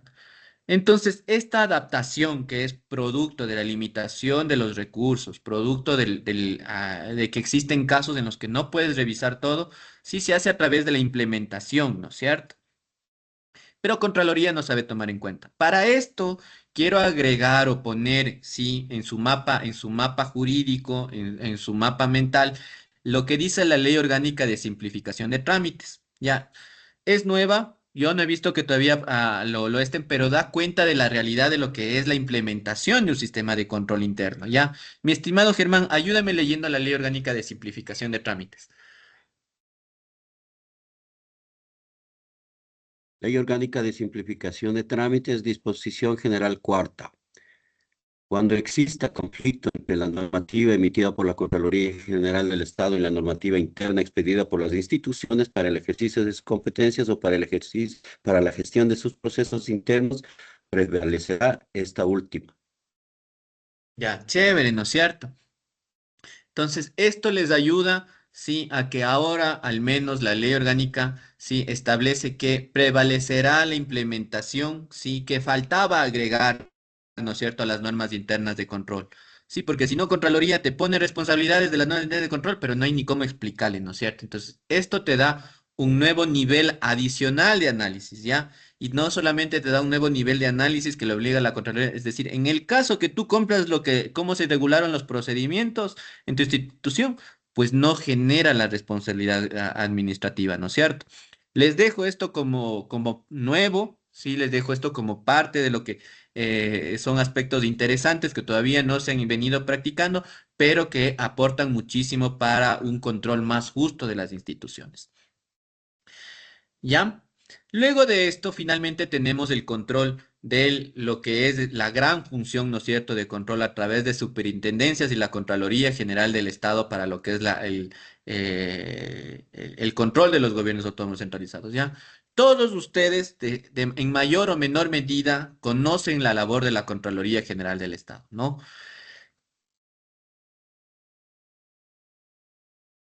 ¿Cuáles son las funciones que cumple la Contraloría General del Estado? Sí, dirigir el sistema de control administrativo que compone la auditoría interna, la auditoría externa y el control interno. Matarte las iras a todos los servidores públicos.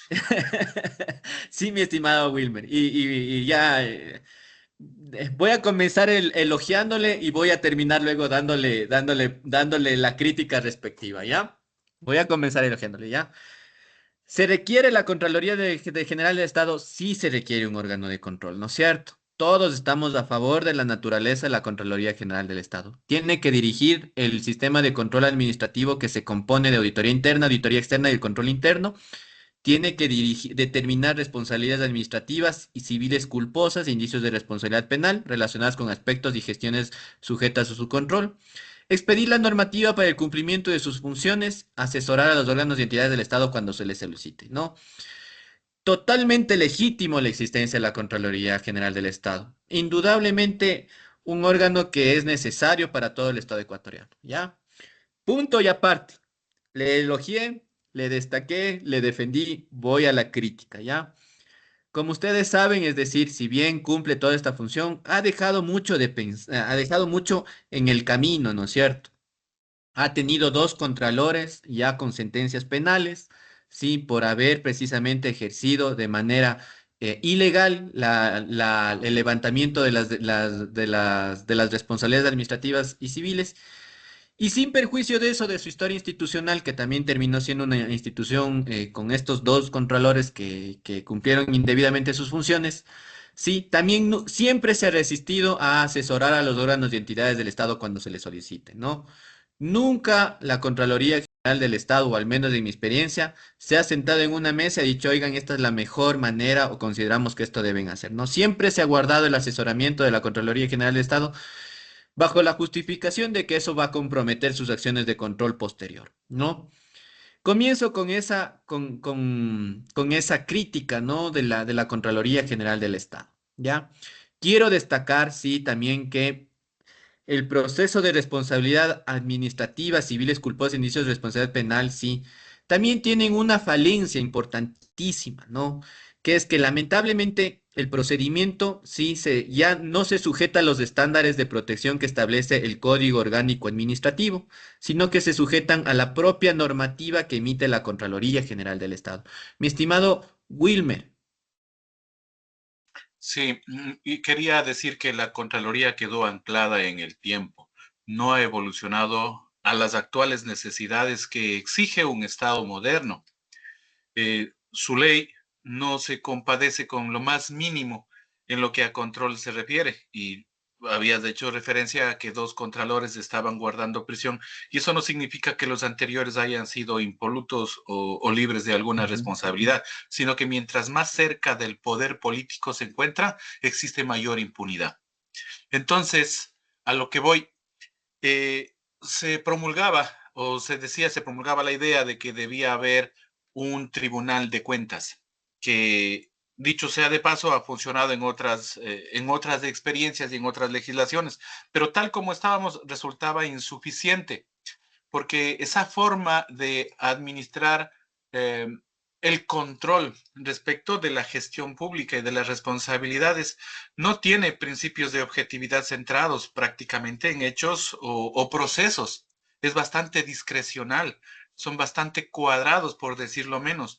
Tuve experiencias en el libre ejercicio de la profesión, donde se llevó a juicio a un oficial de la Fuerza Aérea Ecuatoriana por haber dispuesto que se utilicen las municiones en prácticas de tiro y que eso le llevó inclusive a un juicio a Tribunal de Garantías Penales, un indicio de responsabilidad penal, cuestiones que nunca antes yo había visto de esa forma. En casos que también defendía, el solo hecho de que se haya presentado copias certificadas que no era de su agrado, simplemente no las consideraban y ratificaban los comentarios y que después eran las responsabilidades ulteriores. Entonces, cosas como esas y como procedimientos muy caducos y, por cierto, 100% ortodoxos, no han ayudado a mejorar el nivel de control que necesita actualmente el Estado. Existen muchas herramientas en la actualidad, entre ellas informáticas, hasta de inteligencia artificial que podrían ayudar, pero nosotros seguimos anclados al pasado y con esos informes que no son la mejor manera de ejercer ese control. Sí, totalmente de acuerdo, Wilmer, contigo. Mira, voy a coger lo que acabas de mencionar y voy a demostrar con evidencia lo que acaba de decir Wilmer precisamente, ¿no? Miren, decía que no se sigue los estándares del Código Orgánico Administrativo y eso ratifica, el Código Orgánico Administrativo excluye de todo su sistema regulatorio a la Contraloría General del Estado, ¿no? Por tanto, la Contraloría General del Estado, como veíamos en la diapositiva, tiene la facultad de emitir normativa reglamentaria para la determinación de las responsabilidades administrativas, civiles o generar indicios de responsabilidad penal, ¿no? Lo que ustedes están viendo en pantalla, sí, por ejemplo, es una actividad normativa de la Contraloría General del Estado. Se llama Reglamento de Responsabilidades de la Contraloría General del Estado, ¿no? Casi nadie que se enfrenta a las responsabilidades administrativas civiles lo suele tener mapeado, ¿ya? O al menos del 50% lo tiene mapeado. Hay otra gente que dice, me sigo sujetando a lo que dice el COA, ¿no? O los principios generales de defensa de la Constitución, ¿no? Esta es la Constitución para lo que es el reglamento, la responsabilidad de la Contraloría General del Estado, ¿no? Esta es la Constitución, ¿ya? Por ejemplo, esta es una reforma recientemente publicada, es del 29 de septiembre de 2025, ustedes pueden ver, ¿ya? Ya está publicada al menos en el registro oficial, ya al menos tenemos conocimiento de que existe la reforma. Y lo que decía el comentario de Wilmer, por ejemplo, ya, sobre el tema de las pruebas documentales, ya, dice, miren, serán admisibles todas las pruebas documentales y periciales, así como las de inspección que se efectúen de conformidad con las disposiciones legales aplicables. Las pruebas documentales se presentarán en originales o en copias certificadas. ¿Ya? Y aquí vamos a llegar un poco a lo que decía Wilmer. Se considerarán copias las certificaciones del original debidamente certificadas por autoridad competente con su razón de certificación que se realicen por cualquier sistema de conformidad con lo dispuesto en el Código Orgánico General de Procesos. ¿Ya? Entonces, hace un reenvío, te explica lo que es las copias certificadas originales y te hace un reenvío adicional del Código General de Procesos. ¿Ya? Y el Código General de Procesos, si te establece lo que es prueba, instrumento privado e instrumento público. Cuando tú vas a revisar lo que te dice sobre instrumento público, ¿ya? Tú ves que te establece algunos requisitos.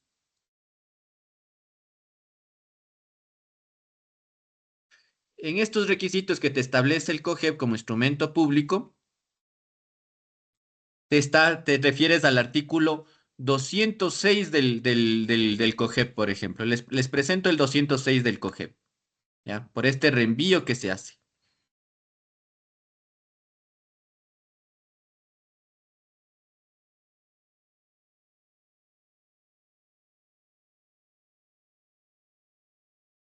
Entonces, a criterio de la Contraloría tiene que cumplirte el 206 por el reenvío con estos 5 requisitos. Los nombres de los otorgantes, el testigo, notario, secretario según el caso, la cosa, cantidad o materia de la obligación, las cláusulas principales para conocer su naturaleza y efectos, el lugar y fecha del otorgamiento, los suscribientes que intervienen en él. ¿Ya? Y luego de esto, si no comprueba Contraloría que has evacuado la prueba documental en virtud de estos propios requisitos, ¿sí? No te admite la prueba documental, ¿no? Entonces, ha generado una contradicción, ¿ya? Haciendo mención a lo que decía Wilmer, capaz fue muy cercano a lo que él presenció en su caso particular, ¿ya? Pero voy a dar un siguiente ejemplo. Este reglamento de responsabilidades de la Contraloría General del Estado,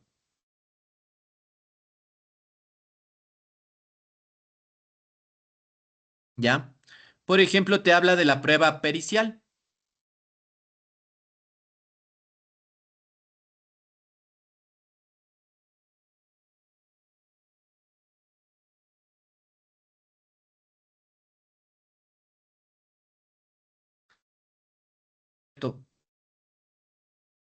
No sé si me escuchan, creo que estuve en intermitencia. ¿Aló? Ahora lo estamos escuchando. Ya. Si tú necesitas, por ejemplo, en el caso de Wilmer, fue glosado o incluso hubo indicios de responsabilidad penal por utilizar balas reales en una práctica, es decir, tú vas a un perito y le dices, oiga, señor perito, usted perito en materia de capacitación policial, ya, o de capacitación militar. Se tienen que hacer pruebas con balas falsas o con balas reales. por efectos de la precisión en el tiro, por efectos de la fuerza con la que te golpea de regreso con cuál tienen que hacer prácticas las pruebas y si tenía que utilizar balas reales o balas falsas, ¿no? Y el perito te va a decir, hay que hacer las prácticas con balas reales, pues para sentir, ¿no es cierto?, el uso correcto del arma de fuego al momento de su uso. Y Hay capaz una eso te libera de normativa, la responsabilidad penal. y hay una Por a- normativa internacional que sí nos manda a los funcionarios encargados de ya. cumplir la ley y Fuerzas Armadas. Claro, pero mira, esta prueba pericial que tú la podrías evacuar y presentar para que se levante, sí, te dice acá abajo en el último inciso, dice, las pruebas que consisten en inspección ocular, informes periciales, reconocimiento de documentos u otros similares, se aceptarán previa notificación judicial a la Contraloría General del Estado. Caso contrario, miren, ya hago insistencia, caso contrario, si no hay notificación judicial, no serán admitidas como prueba debiéndose dejar constancia del particular en la resolución respectiva. ¿Ya? Eso significa que debe haber una diligencia previa, Muy porque bien. no existe otra manera. Y eso estamos, y ahí tiene que someterse la Contraloría al COGEP y deja de tener vigencia lo que está mencionando, porque es exclusivamente una norma procesal para obtener prueba anticipada. En caso contrario, no tendría validez alguna. Muy bien, Wilmer, te me adelantaste, ¿no es cierto? Cuando tú revisas en qué casos un juez va a dar te vas precisamente al capítulo que tú señalas, diligencias preparatorias, ¿no es cierto? Entonces, cuando tú vas a revisar lo que es las diligencias preparatorias, dices, bueno, voy a revisar lo que establece el Código Orgánico General de Procesos, a ver si es que le puedo notificar judicialmente el informe pericial que hice, ¿no es cierto? Y te establece dos causales. El Código Orgánico General de Procesos, ¿no? Te establece, dice, mira, diligencia preparatoria. Todo proceso podrá ser precedido de una diligencia preparatoria a petición de parte y con la finalidad de dos causales. Determinar o completar la legitimación activa o pasiva de las partes en el futuro proceso. Anticipar la prueba urgente que pudiera perderse. Prueba urgente que pudiera perderse. Y hay un universo de prueba que no se va a perder. Por ejemplo, tú quieres hacer verificación del sistema contable de los gobiernos autónomos centralizados. ¿Quieres evacuar una prueba contable, un informe pericial contable? Pues no vas a poder, ¿no es cierto? Porque los registros contables no están en riesgo de perderse. Pero Tú el quieres problema está en la evacuar. parte final, en el inciso final, ese es el verdadero problema. Porque ya va También, a ¿sí? determinarse la competencia y si en algún momento esos hechos y esas pruebas va a remitirse al contencioso administrativo, resulta que de acuerdo a esta prueba no podría servir para que sea analizado por él, porque ya fijó previamente su competencia el juez que determinó la práctica de esta realización. Entonces, sí, algo similar eran también en los anteriores reglamentos. Lo que sí quiero resaltar y hacer récord también de que no existe coherencia alguna, ninguna. Es más, acabamos ahorita de demostrarlo en las actuaciones de la Contraloría y sus reglamentos. Muy bien, correcto. Totalmente violatorio de derechos. Totalmente violatorio de derechos. Si ustedes complementan con esto, ustedes pueden ver también aquí otro pequeño catálogo de cosas que podemos hacer, ¿no es cierto? Con esto de diligencias previas. Y ninguna de estas se acopla a lo que nosotros quisiéramos evacuar en un desvanecimiento de responsabilidad administrativa o responsabilidad civil, ¿no? Exhibición de la cosa mueble que pretende reivindicarse. Nadie quiere reivindicarse a algo, ¿no es cierto? Numeral 2, exhibición de títulos de instrumentos referentes a una cosa vendida. Capaz, posiblemente, si el título se va a perder, está demasiado viejito o algo, ¿no? Posiblemente, pero los generalmente están previstos en los archivos institucionales que suelen estar en condiciones aptas de ser asequibles, ¿no? El nombramiento de una tutor o tutora o curadora, tampoco. La apertura de cajas o casilleros de seguridad, tampoco, ¿no es cierto? No, generalmente no tenemos, menos hemos buscado que hacer esa prueba. Inspección preparatoria si la cosa pudiera alterarse o perderse, tampoco, ¿no es cierto? La recepción de declaratorias urgentes de las personas, tampoco podemos pedir la recepción de declaratoria de personas urgentes, ¿no es cierto? Nuevamente, como decía Wilmer, y en la línea que veníamos un poco mencionando, sí, también Contraloría General del Estado comete este tipo de arbitrariedades en su reglamentación, La violando única sí derechos. procede, la inspección preparatoria sí, porque cuando se trata de ejecución de obras es la que única que va a dar una vista clara del hecho, cómo se encuentra y cómo dice que está la Contraloría, porque casi nunca coincide. Sí, chévere, ¿no? Capaz podrías tener esa de ahí, ¿no es cierto? Capaz podrías tener esa de ahí. Pero bueno, deberías justificar al juez que es urgente y que puede perderse, ¿no? Capaz de eso en obras. Pero tienes todo un universo que queda ahí todavía afectado por la violación del no poderse presentar informes periciales, ¿no es cierto? Chévere, entonces ese es el gran reto con la Contraloría General del Estado. Ya son 11:45, tengo que cerrar la clase, ¿sí? Hemos hecho un breve resumen. Me gustaría decirles, nos vemos la siguiente semana para seguir abordando más los temas que nos toca, pero ya nos toca hacer a la clase, ¿ya? A ver, dejamos de compartir. Voy a hacer mi pequeño ritual de cierre de clases. Permítame un segundito.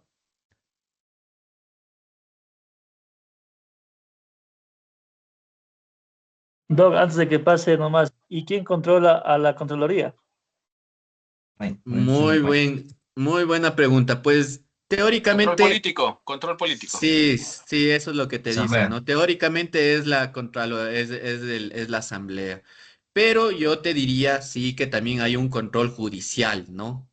Sí podríamos hablar de un control judicial en la medida que hemos ratificado que al menos la Fiscalía General del Estado, sí, podría evacuar de cierta manera el control de los delitos contra la administración pública si tiene la autorización respectiva, ¿no es cierto?, de un juez que tenga el fuero del funcionario de la Contraloría que está siendo investigado.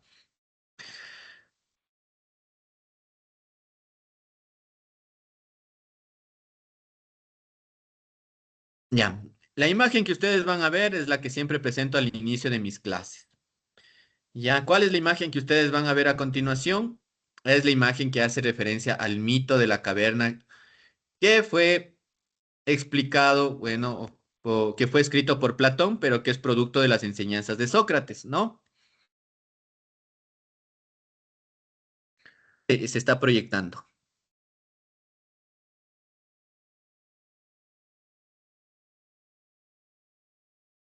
¿Ya? Mayardo, ¿me confirma si se está proyectando? Sí, sí está.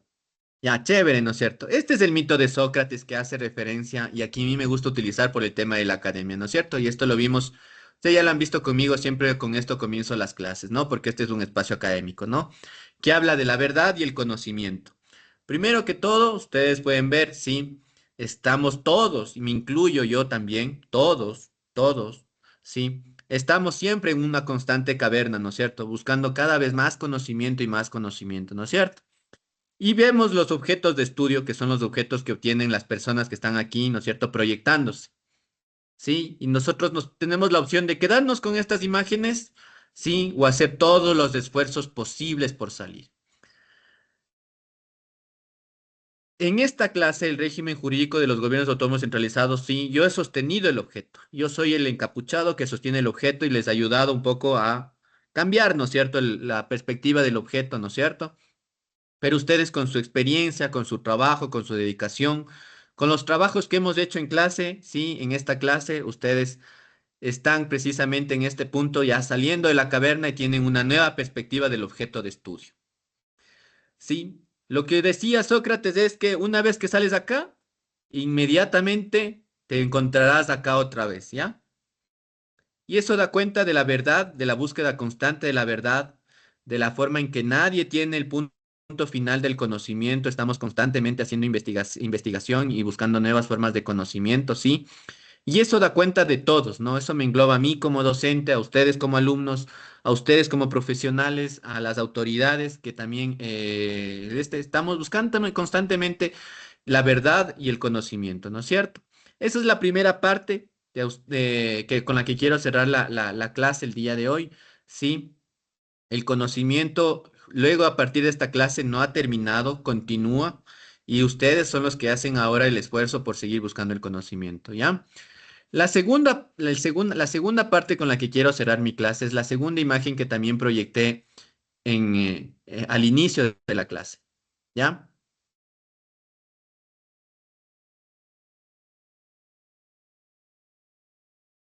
Esta es la muerte de Sócrates, ¿no es cierto? Hicimos el ejercicio, ¿no es cierto? Sócrates está aquí levantando la mano, ¿no es cierto? Platón está aquí al final de la cama, sí, tratando de recordar las lecciones de su maestro y escribiendo. Y hay diferentes alumnos, ¿no es cierto? Hay alumnos que están buscando ponerle atención, como decía Daniel al inicio en una clase cuando hicimos el ejercicio, otros que están abrumados con la pérdida de su maestro ya. Pero yo les comprometo en esta clase a que siempre sean Sócrates ustedes, ¿no? Ustedes van a recibir el grado de ser maestros, ¿sí? De tener una maestría en Derecho Administrativo, ¿sí? Y les comprometo a que sigan las lecciones de Sócrates.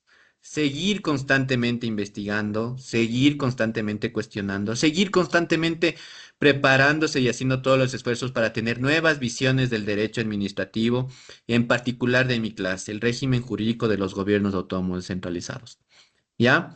Les comprometo a que ustedes sigan el espíritu de Sócrates, ¿ya? Y sigan con esos principios del seguir avanzando en su educación, en su conocimiento, en compartir experiencias y buscando la verdad.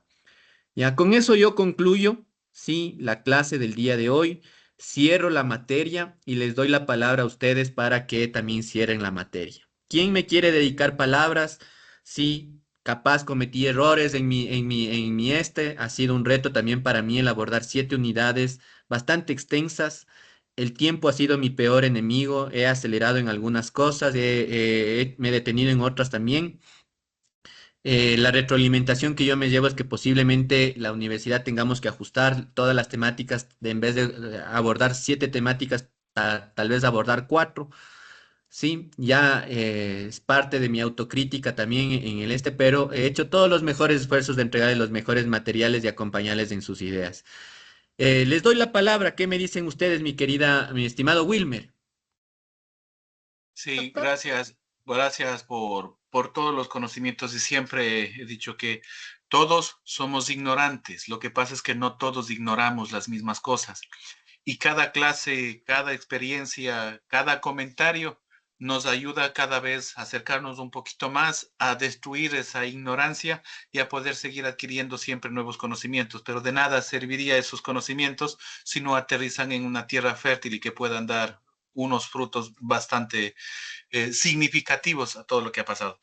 Veo que has tratado de abarcar temas tan grandes y tan complejos en tan poco tiempo, y eso es un mérito aparte, ese es un mérito tuyo. Y la solvencia con la que dominas la materia indica que eres un buen profesional y que seguro vas a seguir creciendo en ello. No hago más que felicitarte por todas estas clases que nos has dado, en tu ámbito profesional también, y eres un excelente profesor. Muchísimas gracias por todo. Gracias, Wilmer. Te agradezco muchísimo. Muy honrado de tus palabras, mi estimado Wilmer. Y destacar también que considero que eres un gran profesional y que está realmente comprometido con seguir mejorando, conociendo más y mejorándote cada día. Gracias, Wilmer, por tus sentidas palabras. ¿Quién más? Mi querida Beatriz, usted es la presidenta del curso. Usted va a cerrar la despedida. Ya, usted no pida la palabra, usted al final. Ya, mi querida Andreita Tinajero, ¿qué me dice usted? Para que averigüe lo que sé. A mí no me gusta hablar. No, yo vi que te embalaste con el tema de la protección al patrimonio cultural. Es que eso es otra cosa. Ah, bueno, profe, em, es un bonito grupo el que nosotros hemos formado aquí. Es un bonito grupo en el que podemos seguir construyendo conocimiento cada uno desde su ámbito, cada uno desde su experiencia y cómo nos vamos aportando.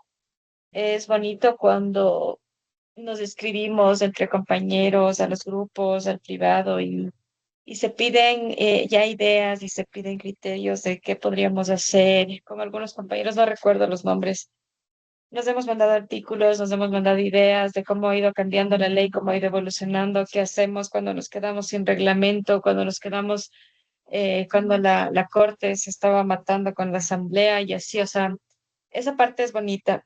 Y usted, si bien es cierto, tuvo que volar en algunos temas en este tiempo porque tenía bastantes temas que abarcar. Creo que lo hizo de una forma muy concisa la parte, creo que nos cogió a todos, la parte de los gobiernos seccionales autónomos nos sacudió y nos hizo aprender muchas cosas. Y le agradezco mucho la paciencia, el compromiso que usted tiene para con nosotros poder llevar un grupo de personas, si bien ya somos adultos todos, siempre el respeto, la educación y que usted nos haya compartido sus conocimientos es algo muy valioso. Y bueno, la maestría no va a durar siempre, es solo un año. Espero que lo que estemos aquí aprovechemos al máximo, no se olvide de nosotros y pues, ojalá nos veamos en alguna oportunidad de la vida. Gracias por sus conocimientos, profe. Chévere, Bueno, gracias Andreita. Valoro mucho tus palabras, tu reconocimiento y pues nos veremos en una media maratón. Yo también ya me voy a poner a correr, ya yo también ya. Voy al 21 voy a hacer, para el 2026 voy a terminar corriendo 21 kilómetros. Mi estimado Iván, ¿qué me dices tú? Profe, muchas gracias.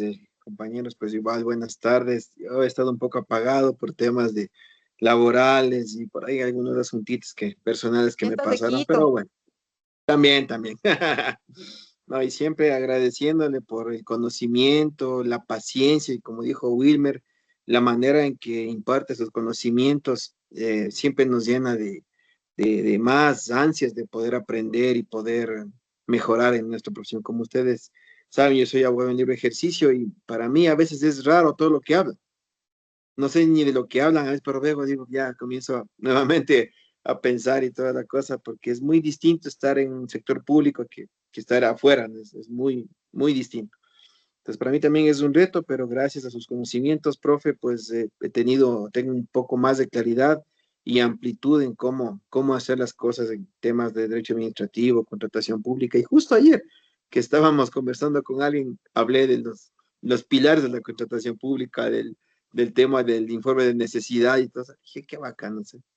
Es un conocimiento que he adquirido durante todo este tiempo, pues y quiero seguirlo adquiriendo. Gracias por todo, doctor Alexander, pues que Dios le bendiga mucho y hay que seguir en la lucha para que esta maestría terminemos de la mejor manera y todos. Gracias, compañeros. Que Dios le bendiga Gracias mucho, profe. Iván, Un abrazo. muchísimas gracias. Gracias Iván por tus palabras. Mi estimado Germán, No, simplemente agradecerle, Doc, por tratar de llenar tantos vacíos que tenemos. A veces creemos que sabemos un poquito y mientras vamos estudiando un poquito más, nos damos cuenta que menos sabemos y que hay un espectro gigantesco por descubrir todavía. Ayer, mientras usted nos compartía su biblioteca, comencé a revisar algunos documentos, aunque ya luego ya me quedé dormido. Pero tenemos un montón que aprender, tenemos un montón que aprender, que revisar, que, que usted sí, nos ha dado bastantes luces y por lo que se agradece siempre la gratitud y el que no es agradecido no merece estar acá. Muchísimas gracias, doctor, y gracias a los compas que siempre son tan generosos también en compartir documentos, en compartir sus experiencias, que siempre nos van enriqueciendo y hacer un poquito más grandes. Gracias, doc. gracias Germán, gracias por tus generosas palabras. Fabián, tú estás levantando la mano, ya te vi levantando la mano. Doc, ¿cómo están, compañeros? Doc, no sé, Doc, si hoy soy menos ignorante o más ignorante, porque todo lo que hemos aprendido con ustedes, ¿qué será? En 3 semanas nos ha dado todo lo que es régimen jurídico de los bienes, aunque sea la puerta, el camino. Ya de ahí para allá nos toca a cada uno defender, porque creo que el derecho administrativo es bien amplio. Yo creo que lo que estamos ahorita estudiando nos va a servir bastante porque usted nos ha dado muchas pautas y eso ya nos toca a cada uno ver cómo desarrollarlo e irlo desempeñando porque eso nos va a ayudar como profesional. Y agradecerle a usted porque usted siempre está ahí con temas nuevos, temas de discusión, temas de debate, o sea, y estamos ahí unos contra otros contradiciendo y eso es bueno para el tema de la temática y la educación, es sumamente importante y yo agradecido siempre por todos mis compañeros y por usted porque son como una enciclopedia. Bueno, me dan resumidas las cosas y eso para mí es enriquecedor. Y agradecerles a usted y a todos mis compañeros por todo. Gracias, doctor. Chévere, mi estimado Fabián, gracias por tus palabras. Mi estimada Sara Aliaga, Buenas, ahora sí ya. hoy creo que tocó trabajar, Bueno, ¿no es cierto? Estás trabajando desde la oficina, no importa, sí. Hágale, hágale. bueno, muchas gracias una vez más. Creo que ya en la primera oportunidad también le expresé mis palabras. Eh, Realmente, bueno, yo no tengo, es la primera maestría, como creo que desde el inicio mis compañeros saben. Yo recién cumplí un año de haber sido profesional, pero al menos con usted y con otros docentes que he tenido en la maestría, me he dado cuenta que no cualquiera es maestro.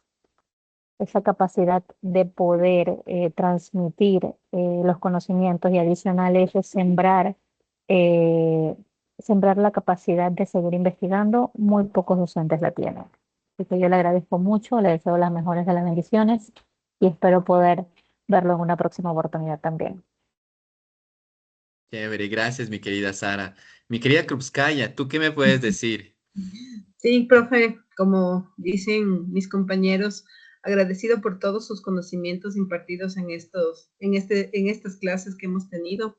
Y bueno, sí, también sé que hoy terminamos estas clases, que de pronto ya no nos volvemos a ver en otras clases, pero gracias por el apoyo, o sea, en temas puntuales en la práctica, sobre todo en contratación pública, yo sí he tenido contactos con los profesores anteriores y me han ayudado full. Yo sé que usted también nos va a hacer lo mismo y darnos una mano en cualquier consulta que tengamos, profe.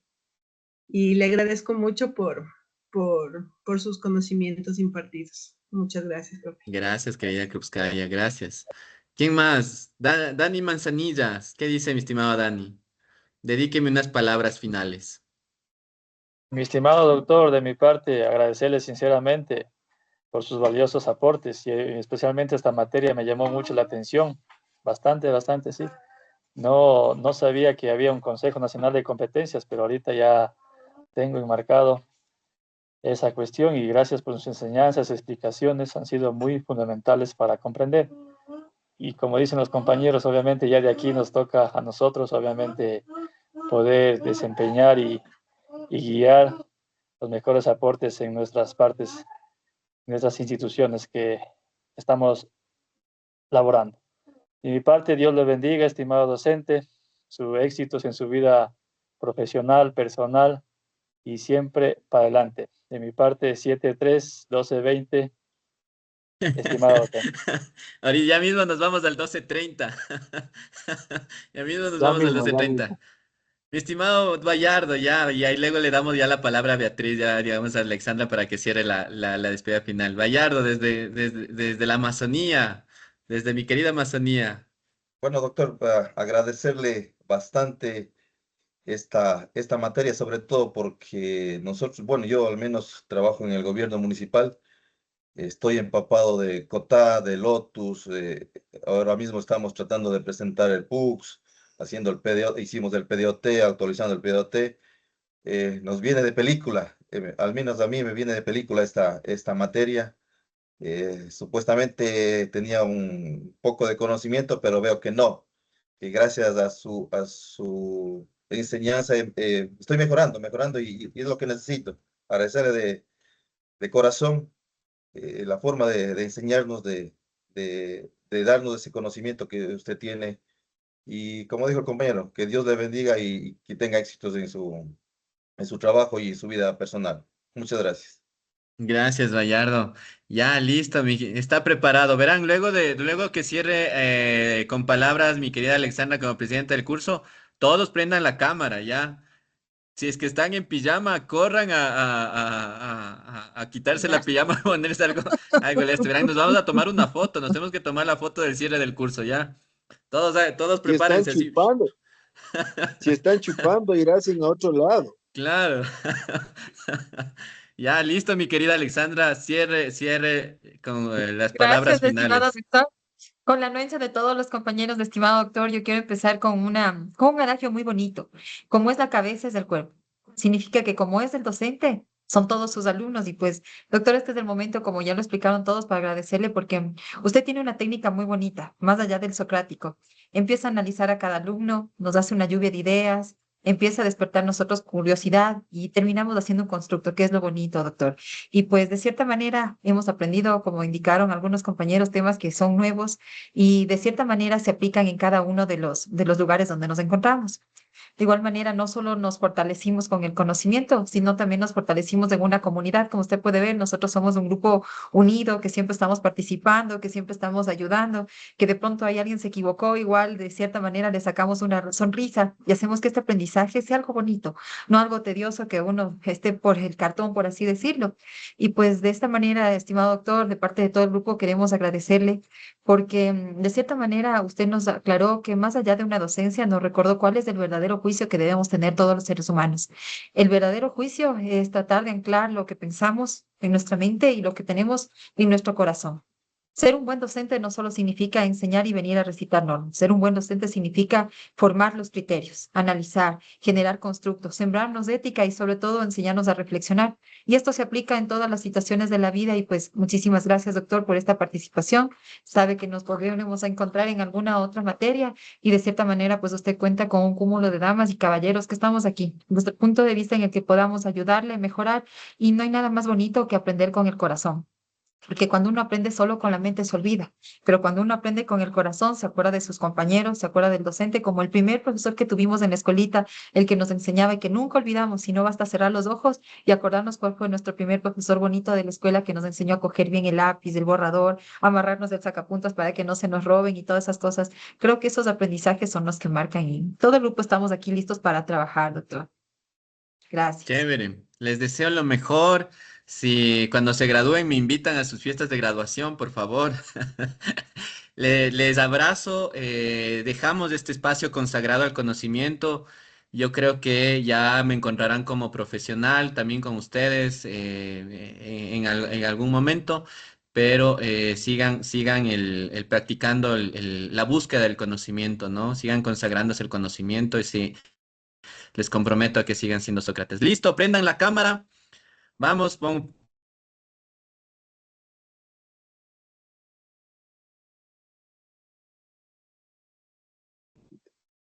Sonrían.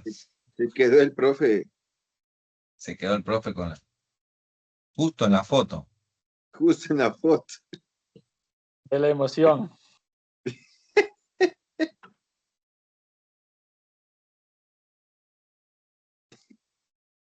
Pero sonría. Ya me duele la jeta de tanto sonreír. Ya, a ver, ya, intermitencia, rapidito antes de que En serio, vamos ahí. profe. Sonrisa Estamos todos, metiendo la arréglense, papada, doctor. vamos. Estamos metiendo la papada. Otra vez, comprima. 2, 3.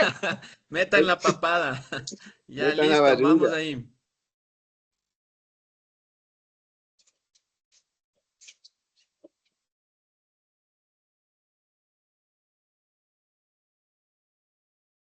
Chévere, les comparto, a ver, les comparto la foto.